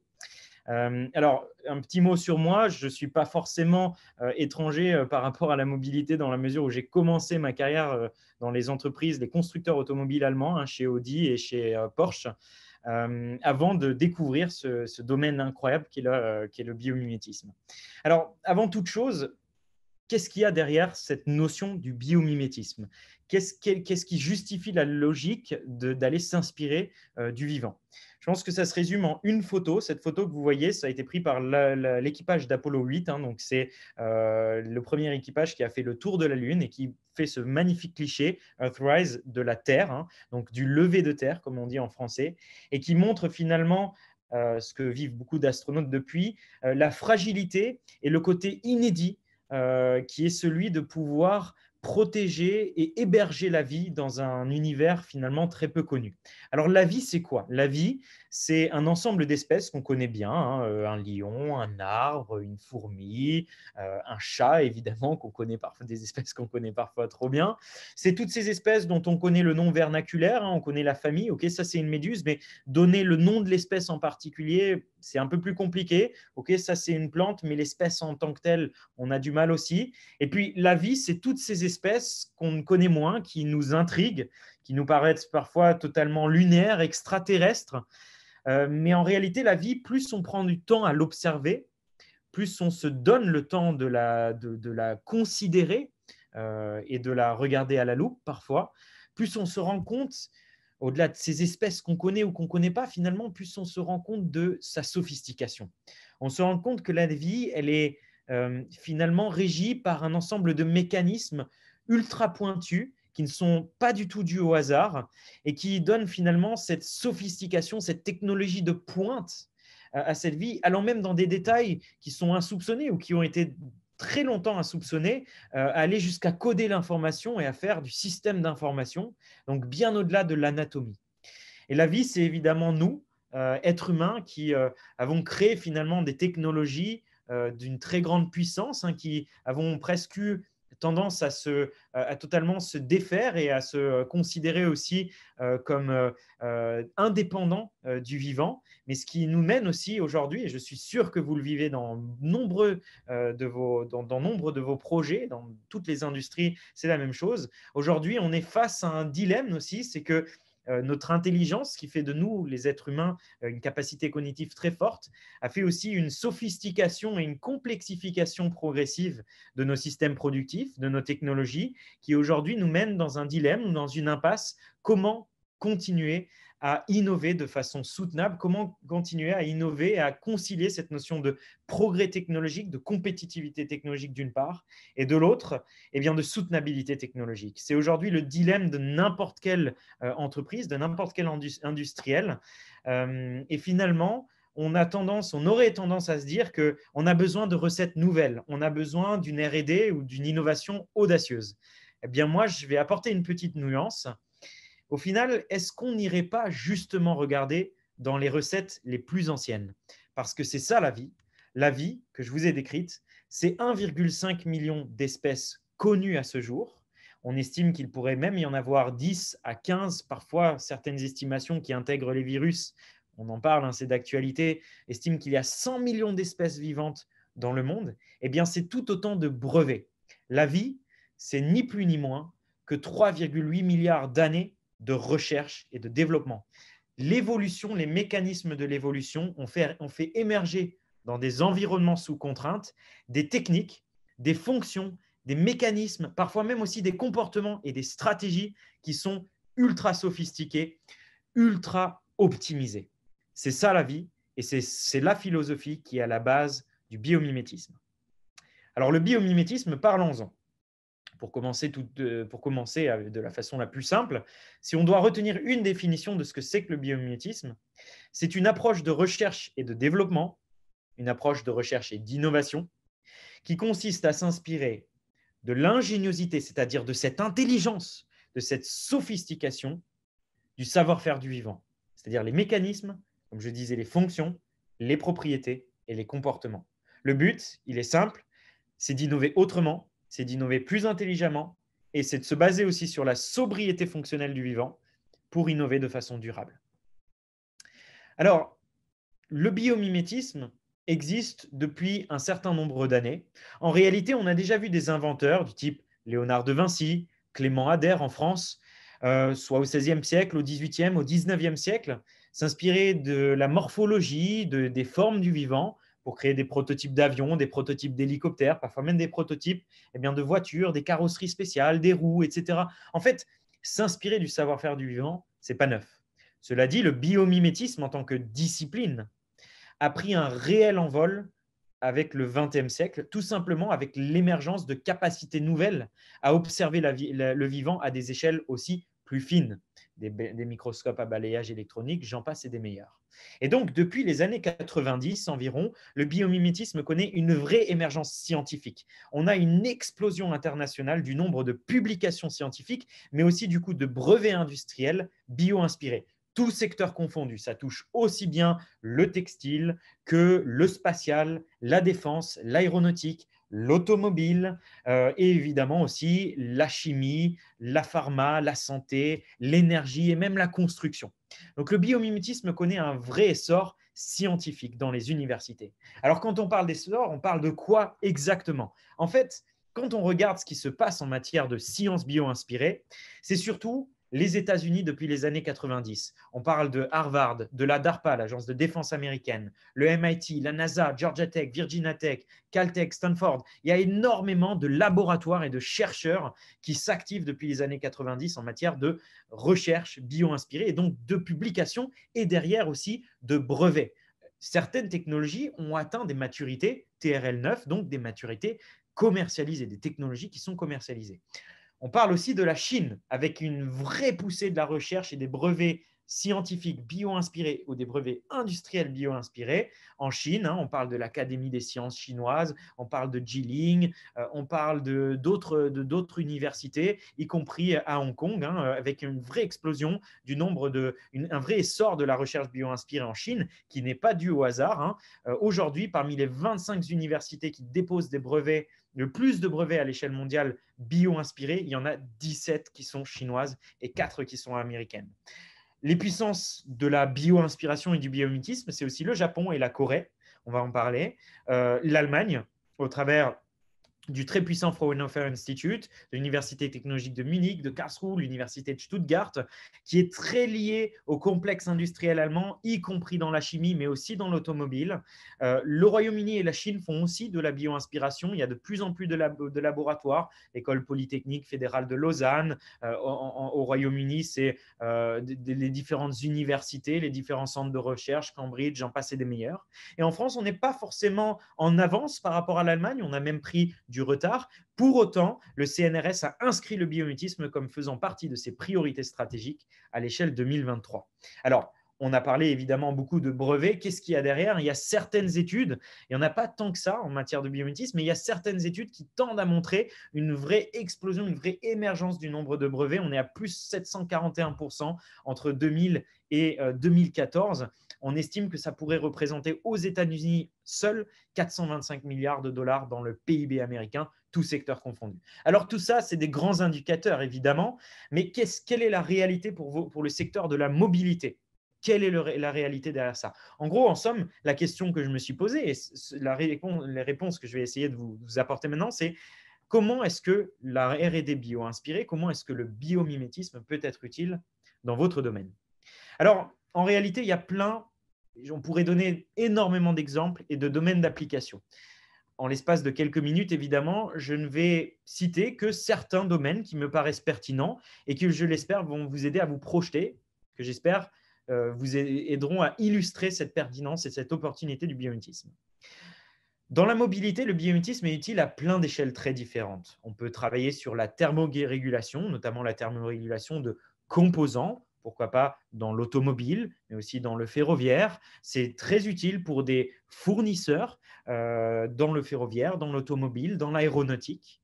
La thermorégulation, donc la résistance à la chaleur extrême, la résistance au froid, la thermorégulation, c'est-à-dire aussi la capacité à, dans un habitacle par exemple, travailler sur de l'aérolique, comprendre un petit peu comment on ferait pour réduire la consommation énergétique des systèmes de régulation thermique. C'est très utile. Le biomimétisme est utile évidemment dans la circulation et la filtration des fluides. On va en parler tout à l'heure. Le biomimétisme est très connu et très utile dans la résistance et la structuration des matériaux. Alors, quand on parle des matériaux, on parle de quoi? On parle de la fonctionnalité déjà des matériaux. On va parler évidemment de la résistance à l'abrasion, la résistance à l'érosion, à la corrosion, à la perforation, à la déformation, aux impacts, donc c'est-à-dire la robustesse finalement et la résistance des matériaux par rapport aux aléas d'utilisation aux aléas de l'environnement. C'est évidemment, comme vous vous en doutez, une problématique auquel font face de nombreuses espèces, de nombreux êtres vivants qui doivent résister aux contraintes de leur environnement. On parle aussi évidemment du lightweight design, c'est-à-dire la capacité à augmenter ou à optimiser le rapport entre poids et résistance, tout type de résistance.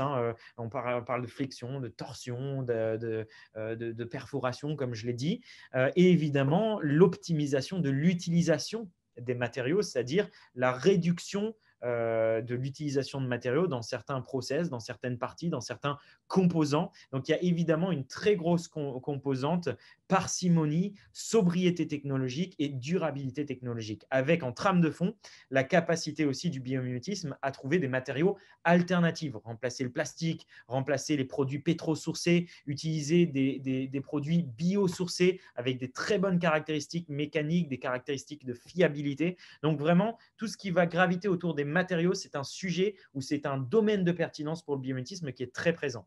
On va aussi parler de la tribologie, de l'étanchéité. Alors, tribologie, c'est comment remplacer des lubrifiants. Comment est-ce qu'on réduit le frottement? Je vais vous donner quelques exemples. La force de frottement entre différents composants. Comment est-ce qu'on améliore aussi la tenue de certains joints? Comment est-ce qu'on remplace les composants sur certains joints? Encore une fois, en trame de fond, il y a la notion de durabilité, de développement écologique, de l'éco-conception en général. Bon, ça, c'est le domaine le plus connu du biomimétisme, c'est l'aérodynamisme, la réduction des frottements avec l'air.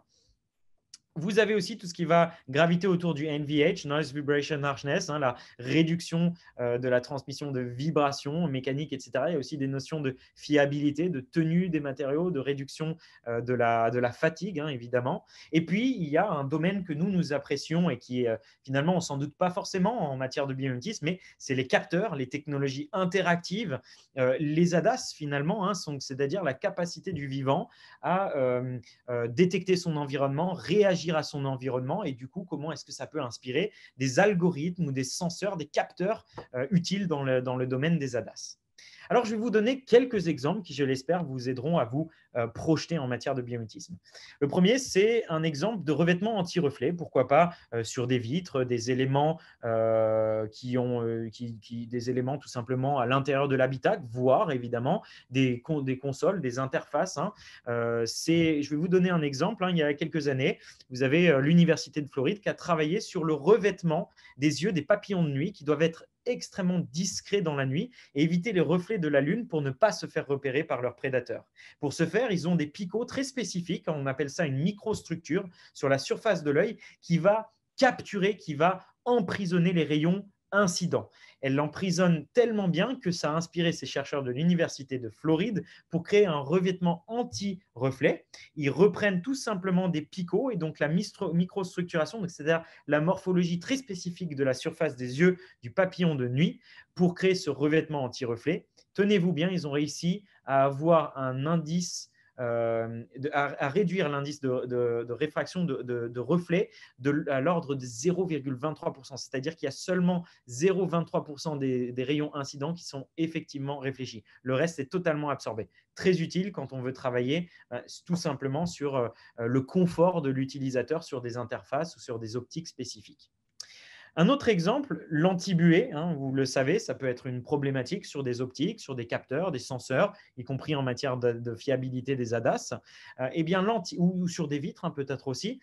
Les moustiques, en général, vivent dans des milieux qui sont assez humides, notamment les milieux tropicaux, et donc pour garantir la fiabilité de leur système optique, ils sont équipés de microbules et de nanobules, donc c'est à des échelles très différentes. Vous pouvez observer ici sur la photo des microbules qui permettent en fait de conférer des propriétés hydrophobes, c'est-à-dire de repousser les gouttelettes d'eau et les gouttelettes de buée qui risquent en fait avec l'humidité de se manifester sur l'œil. Et donc, ce revêtement en microbules, donc cette microstructuration très spécifique et tout à fait différente du sujet qu'on a eu juste avant sur les papillons de nuit, a inspiré des scientifiques chinois, hein, donc de l'université de Jilin, sur un revêtement anti-buée, donc qui reproduit les micro et nanobulles pour des écrans et pour des vitrages, tout simplement pour éviter l'apparition de buée à des échelles extrêmement fines aussi.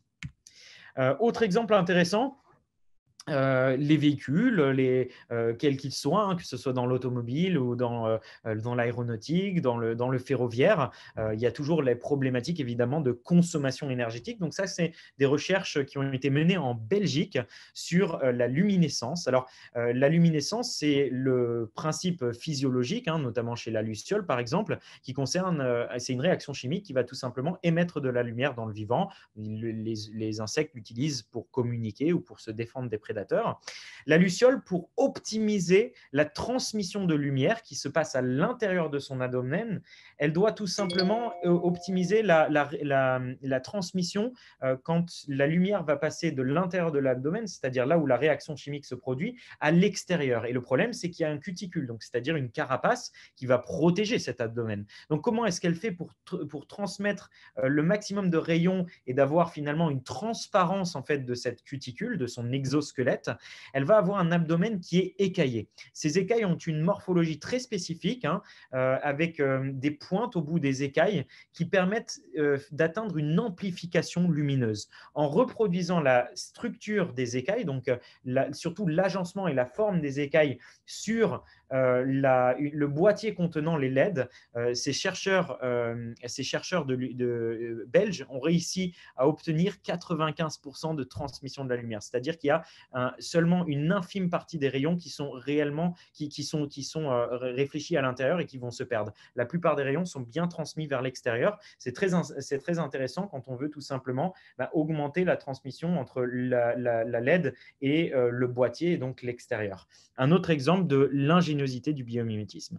Les surfaces hydrophobes, certains d'entre vous en ont surtout entendu parler avec le Lotus, mais sachez qu'il y a plein d'autres exemples très intéressants pour le nettoyage ou l'auto-nettoyage de vitres, de systèmes optiques, etc. Quand on prend le colombol, c'est un petit insecte, hein, qui doit repousser l'eau, tout simplement pour éviter d'être… sa petite taille fait que les salissures s'accumulent très rapidement. Donc, pour éviter ça, il va être équipé de villosités en fait sur la cuticule que vous voyez au milieu de votre écran qui permettent de dégager les poussières et dégager l'eau, dégager les gouttelettes d'eau sur sa carapace et sur son corps. En reproduisant en fait les villosités spécifiques et notamment ces espèces de monticules que vous trouvez sur sa carapace et sur sa peau, des chercheurs de l'Institut de recherche de Corée, hein, Advanced Institute of Science in Korea, en 2018 ont réussi à créer un revêtement omniphobe. Et le plus intéressant, c'est que contrairement au revêtement auto-nettoyant traditionnel qu'on trouve sur des vitres, par exemple, ce revêtement-là est extrêmement résistant à la pression et évidemment aussi aux impacts et aux rayures. Donc, c'est un revêtement qui va tenir dans le temps, tout simplement, qui peut être utilisé sur des vitres, sur des luminaires, etc. Donc, c'est un autre exemple très intéressant. Alors, on a parlé beaucoup d'optique, on a parlé de vitres, de matériaux sur les vitres, etc. Mais c'est aussi évidemment le lightweight design, la résistance aux impacts.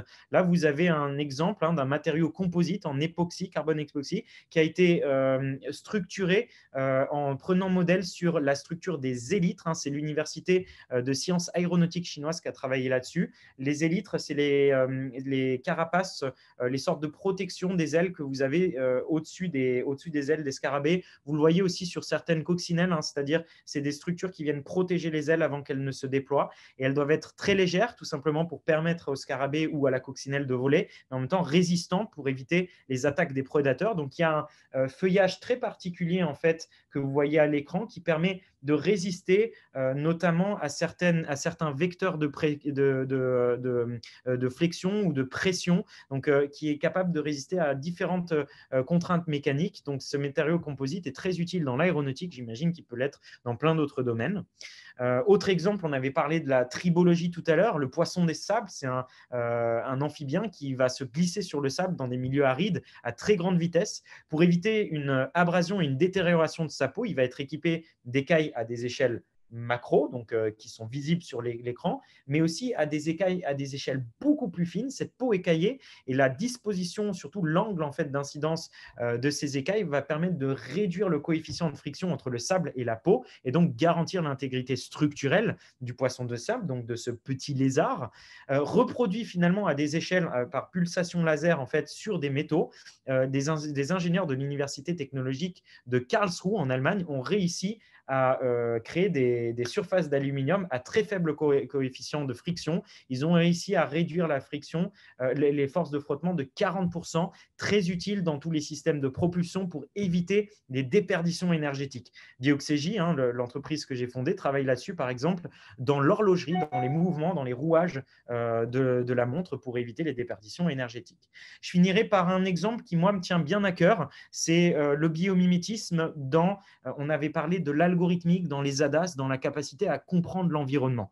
Alors ça, c'est un système anti-collision qui est… il y a de nombreux systèmes anti-collision qui sont conçus en ce moment même dans des universités. Donc, c'est encore un peu plus des échelles de maturité un peu plus faibles, forcément, à la fois en Australie, mais aussi en Grande-Bretagne et en Hollande, pardon. Quand on prend par exemple les criquets, vous savez, parfois se déplacent dans des nuages, dans des essaims qui sont extrêmement vastes et très denses. Vous avez parfois, vous les voyez, ces nuages de criquets à Madagascar, dont on entend souvent parler aux informations, c'est environ 40 millions d'individus au kilomètre carré. Donc la question, c'est comment est-ce qu'un criquet avec une capacité cognitive limitée arrive à suivre en fait tous les individus qui l'entourent et sans avoir jamais de collision. Donc comment est-ce qu'il fait pour traiter autant d'informations en un temps record pour éviter en plein vol d'entrer en collision? Eh bien, en fait, il va être équipé d'un système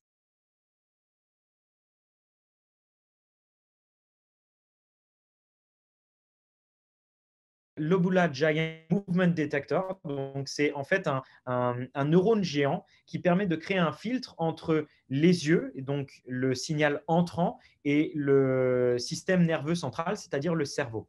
Donc, ce qui se passe, c'est que ce neurone spécialisé ne laisse passer, donc va discriminer les signaux lumineux entrants et va ne laisser passer que les signaux lumineux qui témoigne d'une vitesse angulaire relative qui peut effectivement montrer une trajectoire de collision. Donc, si vous voulez, seuls les signaux qui sont des signaux d'alerte, c'est-à-dire de criquets qui sont sur des trajectoires de collision, vont générer le potentiel électrique suffisant pour passer au-delà de ce LGMD, donc au-delà de ce neurone géant, et parvenir au cerveau pour être interprété. C'est très intéressant parce que ça permet en fait au criquet d'éviter une sollicitation trop forte de son cerveau quand il doit suivre de très nombreux autres criquets, puisqu'il y a une densité, comme je disais, qui est très forte. Ce principe-là a été réutilisé dans un système à la fois hardware et software. Donc, on est à des TRL faibles pour l'instant, c'est du TRL 4-5. C'est un système donc électronique nanométrique en fait qui permet de réduire la consommation énergétique des systèmes ADAS et d'augmenter leur vitesse. Pour l'instant, les résultats sont assez vertigineux, c'est-à-dire qu'ils ont créé un système, c'est l'université de Lund en Hollande et l'université d'Adélaïde en Australie qui ont créé une équipe pluridisciplinaire autour de ça. Le capteur ADAS, donc anti-collision, est 1000 fois plus rapide que les capteurs traditionnels. Donc, on a vraiment des gains assez impressionnants en matière d'efficacité. Donc, autre domaine alors là, c'est un sujet beaucoup plus exploratoire, mais en ce moment même, il y a des chercheurs qui sont en train de travailler sur des injecteurs de carburant qui s'inspirent du principe de défense, de mécanisme de défense du coléoptère bombardier qui envoie en fait des jets saccadés d'acide. Donc, il y a une valve très spécifique qui permet de pulvériser en fait les particules de jet acide qu'il utilise pour se défendre contre des prédateurs. Et bien, ce système de saccadement et cette valve spécifique est en train d'inspirer des recherches sur un injecteur de carburant pour le rendre plus efficace et moins consommateur.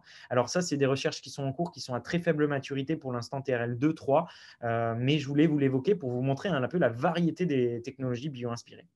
Pour finir là-dessus, Bioxégie, alors l'entreprise que j'ai fondée, eh bien, est spécialiste français du biomimétisme. Notre métier, c'est de concrétiser ces promesses technologiques du biomimétisme. C'est-à-dire que la plupart du temps, on va travailler avec les départements R&D, innovation, RI d'industriels français. Et ce qu'on va faire, c'est qu'on va imaginer, concevoir ou co-concevoir, développer ou co-développer des technologies bio-inspirées avec nos partenaires. Nos partenaires, c'est des entreprises comme Safran, comme la RATP, comme Valeo, c'est des entreprises comme EDF, etc. Donc, c'est un certain nombre d'entreprises assez prestigieuses, des grands groupes industriels, mais aussi des plus petites entreprises, des PME, des ETI. Et on installe finalement des projets de conception biomimétique, le but étant de créer des technologies plus intelligentes, inspirées de l'ingéniosité du vivant.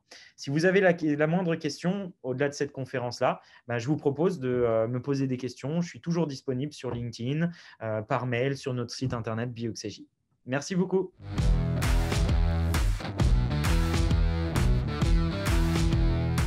Le collaboratif, l'industrie, la mobilité, une partie importante de nos résultats est également liée à des innovations technologiques.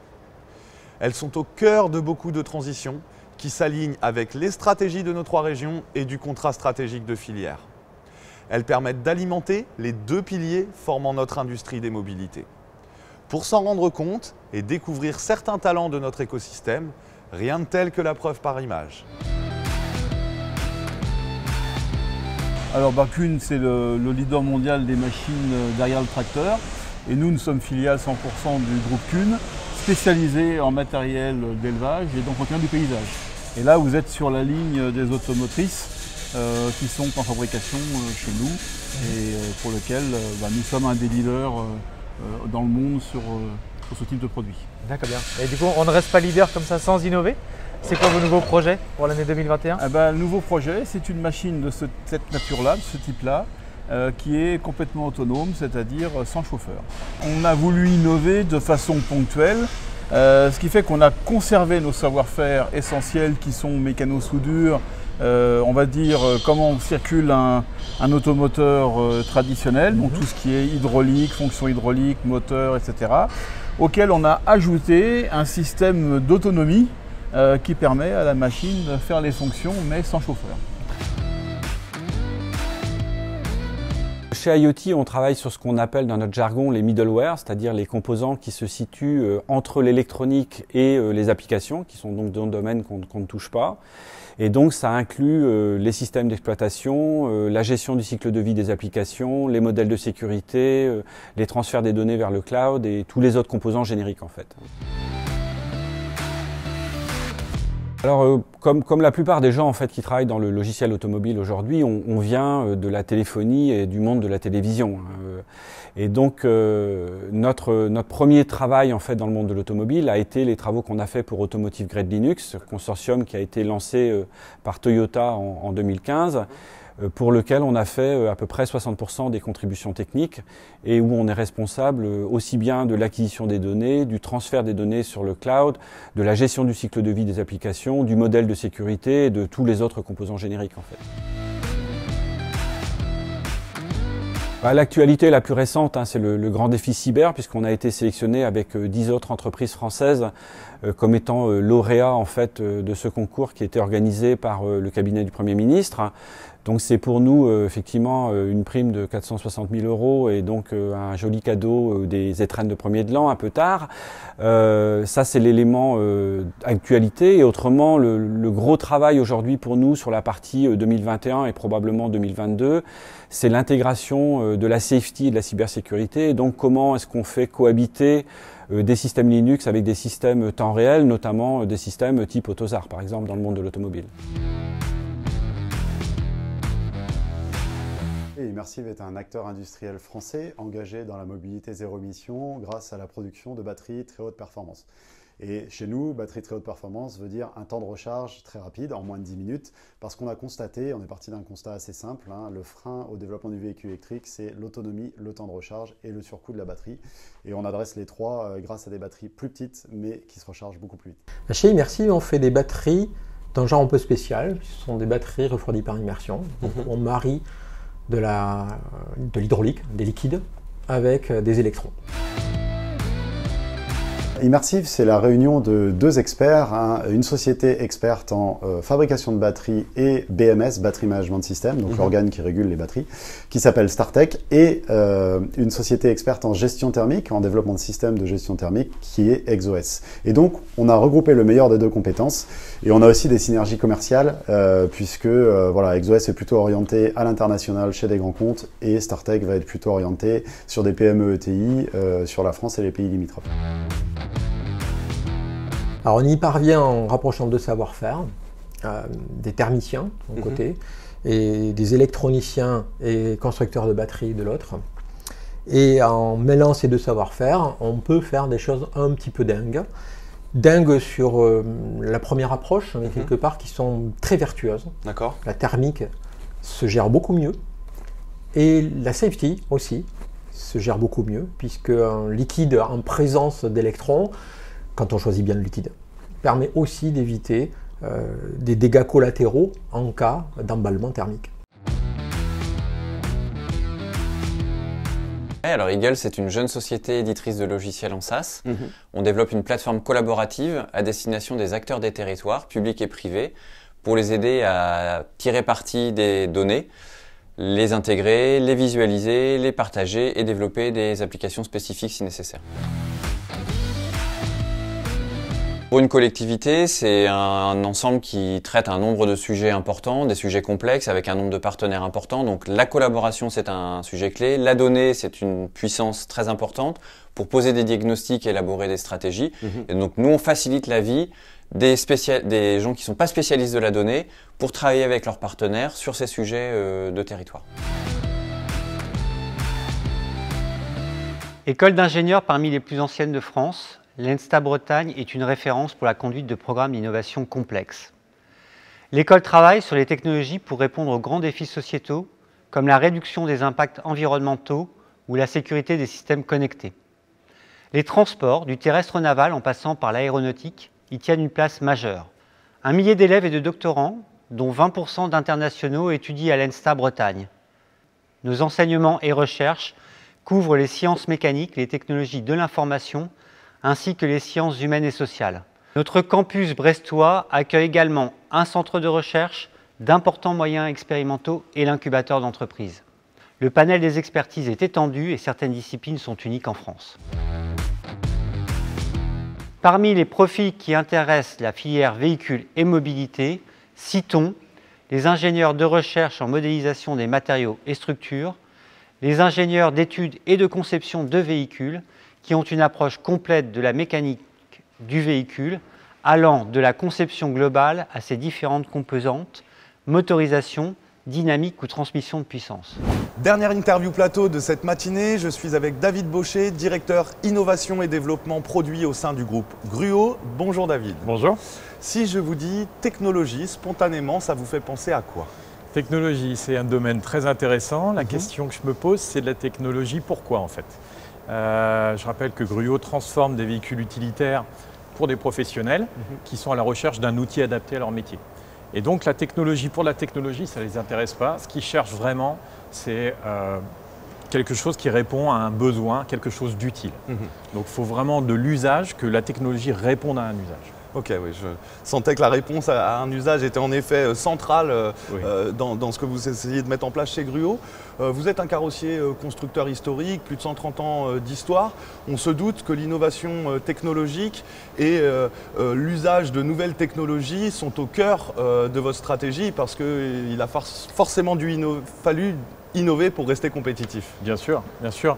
Ça fait plus de 130 ans que l'entreprise existe, donc vous pensez bien, on est parti en fait du bois, du travail du bois, du métal en 1889. Donc effectivement, depuis ça a bien évolué, on est passé par beaucoup de technologies pour aboutir à de l'électronique embarquée, de l'électronique de puissance, des systèmes de traction électrique sur les véhicules. Vous voyez, c'est très divers.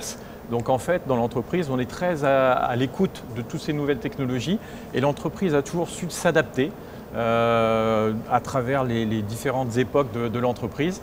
Mais l'innovation a toujours été au cœur de l'entreprise et la technologie aussi, qui est restée un peu en fil rouge et à chaque fois on essaye de prendre les technologies qui nous intéressent et de les mettre en œuvre après dans nos produits. Ok. Donc, très intéressant. On évoque depuis le début de cette interview la place qu'ont les nouvelles technologies dans votre stratégie, dans la stratégie de Gruo. Pour autant, sont-elles l'alpha et l'oméga pour vous dans votre développement? Non, bien sûr, ça n'est qu'un élément en fait du développement. Pour nous, le développement commence d'abord par l'analyse de marchés émergents, puis après on va sur le terrain pour analyser comment les professionnels travaillent. On en ressort quelques problématiques. Et puis après, deux solutions. Soit on trouve une technologie existante, fiable, qui répond aux besoins, on la met en œuvre. Ou alors, il n'y a pas de technologie existante. C'est assez rare qu'on en développe une, parce que c'est long, c'est cher. Et nous, on a une mise sur le marché qui est assez courte, en fait. Oui. Donc, il faut tout de suite qu'on arrive à trouver les technologies plutôt faciles à mettre en œuvre sur le marché. Et donc là, on reste en veille, et si jamais on garde nos problématiques en tête, et si on voit une technologie qui émerge et qui commence à naître et qui répond à ce besoin, on la prend et on la met en œuvre. L'intérêt de Gruo, c'est que nous sommes sur des marchés relativement niches, on n'est pas dans du marché de masse, et donc ça permet à certaines sociétés de venir tester leur... on va dire de faire du lancement de leur technologie à travers nous. Ok. Oui, donc si je comprends bien, Gruo a l'habitude de s'entourer de techno-providers en fonction de ses besoins. J'imagine donc que l'innovation collaborative est quelque chose qui vous est assez familier. Alors déjà, le travail en équipe chez Gruo, on ne sait pas travailler autrement qu'en équipe. Donc l'innovation collaborative, effectivement, ça a du sens pour nous. C'est même quelque chose d'assez naturel. Donc on s'entoure beaucoup de gens qui développent des technologies et on les met en œuvre après dans nos cas d'usage. D'accord. Est-ce que vous auriez un exemple justement de projet collaboratif ou qui aurait fait émerger un produit Gruo? Bien sûr. Alors j'en ai deux exemples en tête. Le premier, on a développé alors c'était en collaboration avec La Poste. Et puis en collaboration également avec une société qui est basée à Toulouse qui fait des petits robots suiveurs. D'accord. Et donc La Poste voulait développer, son cas d'usage c'était développer la livraison de colis par les postiers qui livrent les lettres à pied. Okay. Sauf qu'ils voulaient avoir une capacité d'emport relativement importante. Et ils ont eu l'idée de mettre en œuvre un robot qui suit le postier. Donc nous on a collaboré avec une société, en l'occurrence toulousaine, et on a créé le robot. Alors bien sûr, Gruo ne va pas créer le robot, ne va pas créer les radars et tout l'algorithme, mais Gruo est venu carrosser ce petit robot et adapter le robot à l'usage des postiers. Ok, ouais, je trouve ça très intéressant parce que finalement, au travers d'une activité industrielle, vous rendez service aussi à la mobilité. Vous savez que ID4Car est au cœur à la fois de ces deux sujets, industrie et mobilité. Merci beaucoup David de nous avoir partagé votre vision de ce que c'est que la tech et de ce qui caractérise Gruo en carrossier, donc constructeur historique au sein du réseau ID4Car. Merci à vous. Merci. Cette émission touche désormais à sa fin. Merci à tous de nous avoir suivis au cours de cet événement 100% conçu par ID4Car pour ses membres. Nous espérons vous avoir fait passer un agréable moment et avoir renforcé l'envie de vous investir au sein du réseau et de nos actions. C'est grâce à sa communauté qu'ID4Car existe, donc ensemble, mettons-nous en mouvement pour que cette année soit pleine de perspectives nouvelles et d'opportunités pour l'avenir. Avant de nous quitter, ne débranchez pas tout de suite, on vous propose de conclure par un clip de fin pour terminer cette matinée avec le sourire et en mettant en avant ce qui fait la force de notre réseau, vous. Si tu devais, toi, demain être un objet de mobilité ou un service de mobilité, qu'est-ce que tu serais? Un service de mobilité. Oui. Oui, effectivement, un objet de mobilité, je serais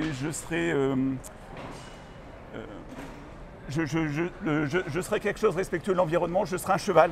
Ouais. Un cheval, un cheval connecté. Une trottinette volante.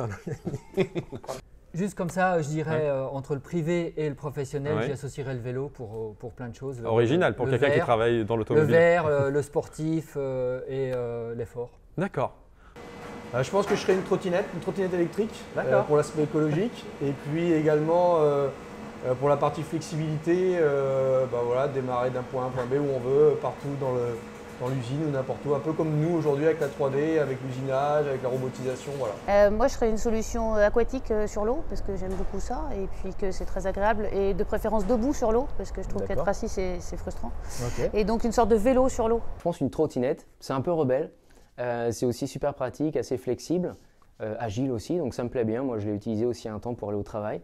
Et donc voilà, je préconise cet objet. Je ferai référence à un objet assez emblématique de l'industrie automobile française, qui est la 2 chevaux en fait, et qui porte des valeurs vraiment de proximité, de simplicité, d'efficacité, qui me parlent beaucoup. Alors, ce sera la voiture. Pour moi, la voiture est synonyme de liberté et mon rêve, c'est qu'on puisse traverser les continents avec un véhicule zéro émission sans avoir les contraintes que l'on a à l'heure actuelle de rester 1 heure, 2 heures, 3 heures à une borne de recharge. Et voilà, grâce à de la recharge très très rapide, on pourra traverser demain les continents sans aucun problème et avec du zéro émission. On est sur l'Orient, on a la rade à traverser, un véhicule amphibie serait bien aussi pour pouvoir aller de Locmiquélic à Lorient par exemple, puisqu'on a pas mal de gens de l'autre côté de la rade. Le robot qui rend service aux personnes âgées ou dépendantes, comme ça permettrait effectivement faire évoluer la robotique. C'est peut-être lié aussi à ma passion pour le vélo, mais il y a un objet que je trouve particulièrement intéressant qui est ce vélo qui est finalement un vélo électrique qui est finalement l'emblème de cette Smart City, que je ne vois pas comme technologique, mais que je vois plutôt comme le bon service au bon moment et surtout au bon dimensionnement. Ce serait le double pony, parce que ce vélo, moi je l'adore, c'est super sympa, tu peux te déplacer en discutant avec quelqu'un, tu retrouves vraiment ce côté hyper social à vélo et tu peux te déplacer en ville super rapidement. Alors, un objet qui fait sens, on vous l'a amené ici, c'est un vélo cargo pour le transport. Là, en l'occurrence, c'est des enfants. C'est pour ça qu'on l'a customisé avec des dents de requin pour que ça soit fun pour les enfants. Mais c'est pas seulement fun pour les enfants, c'est fun aussi pour les adultes. C'est les transports en commun. Les transports en commun permettent à un nombre de personnes assez significatif de se déplacer ensemble, de limiter les déplacements sur le territoire, d'apporter des réponses en termes de sobriété et de stratégie territoriale. Donc je pense que c'est ce qui nous représente le mieux.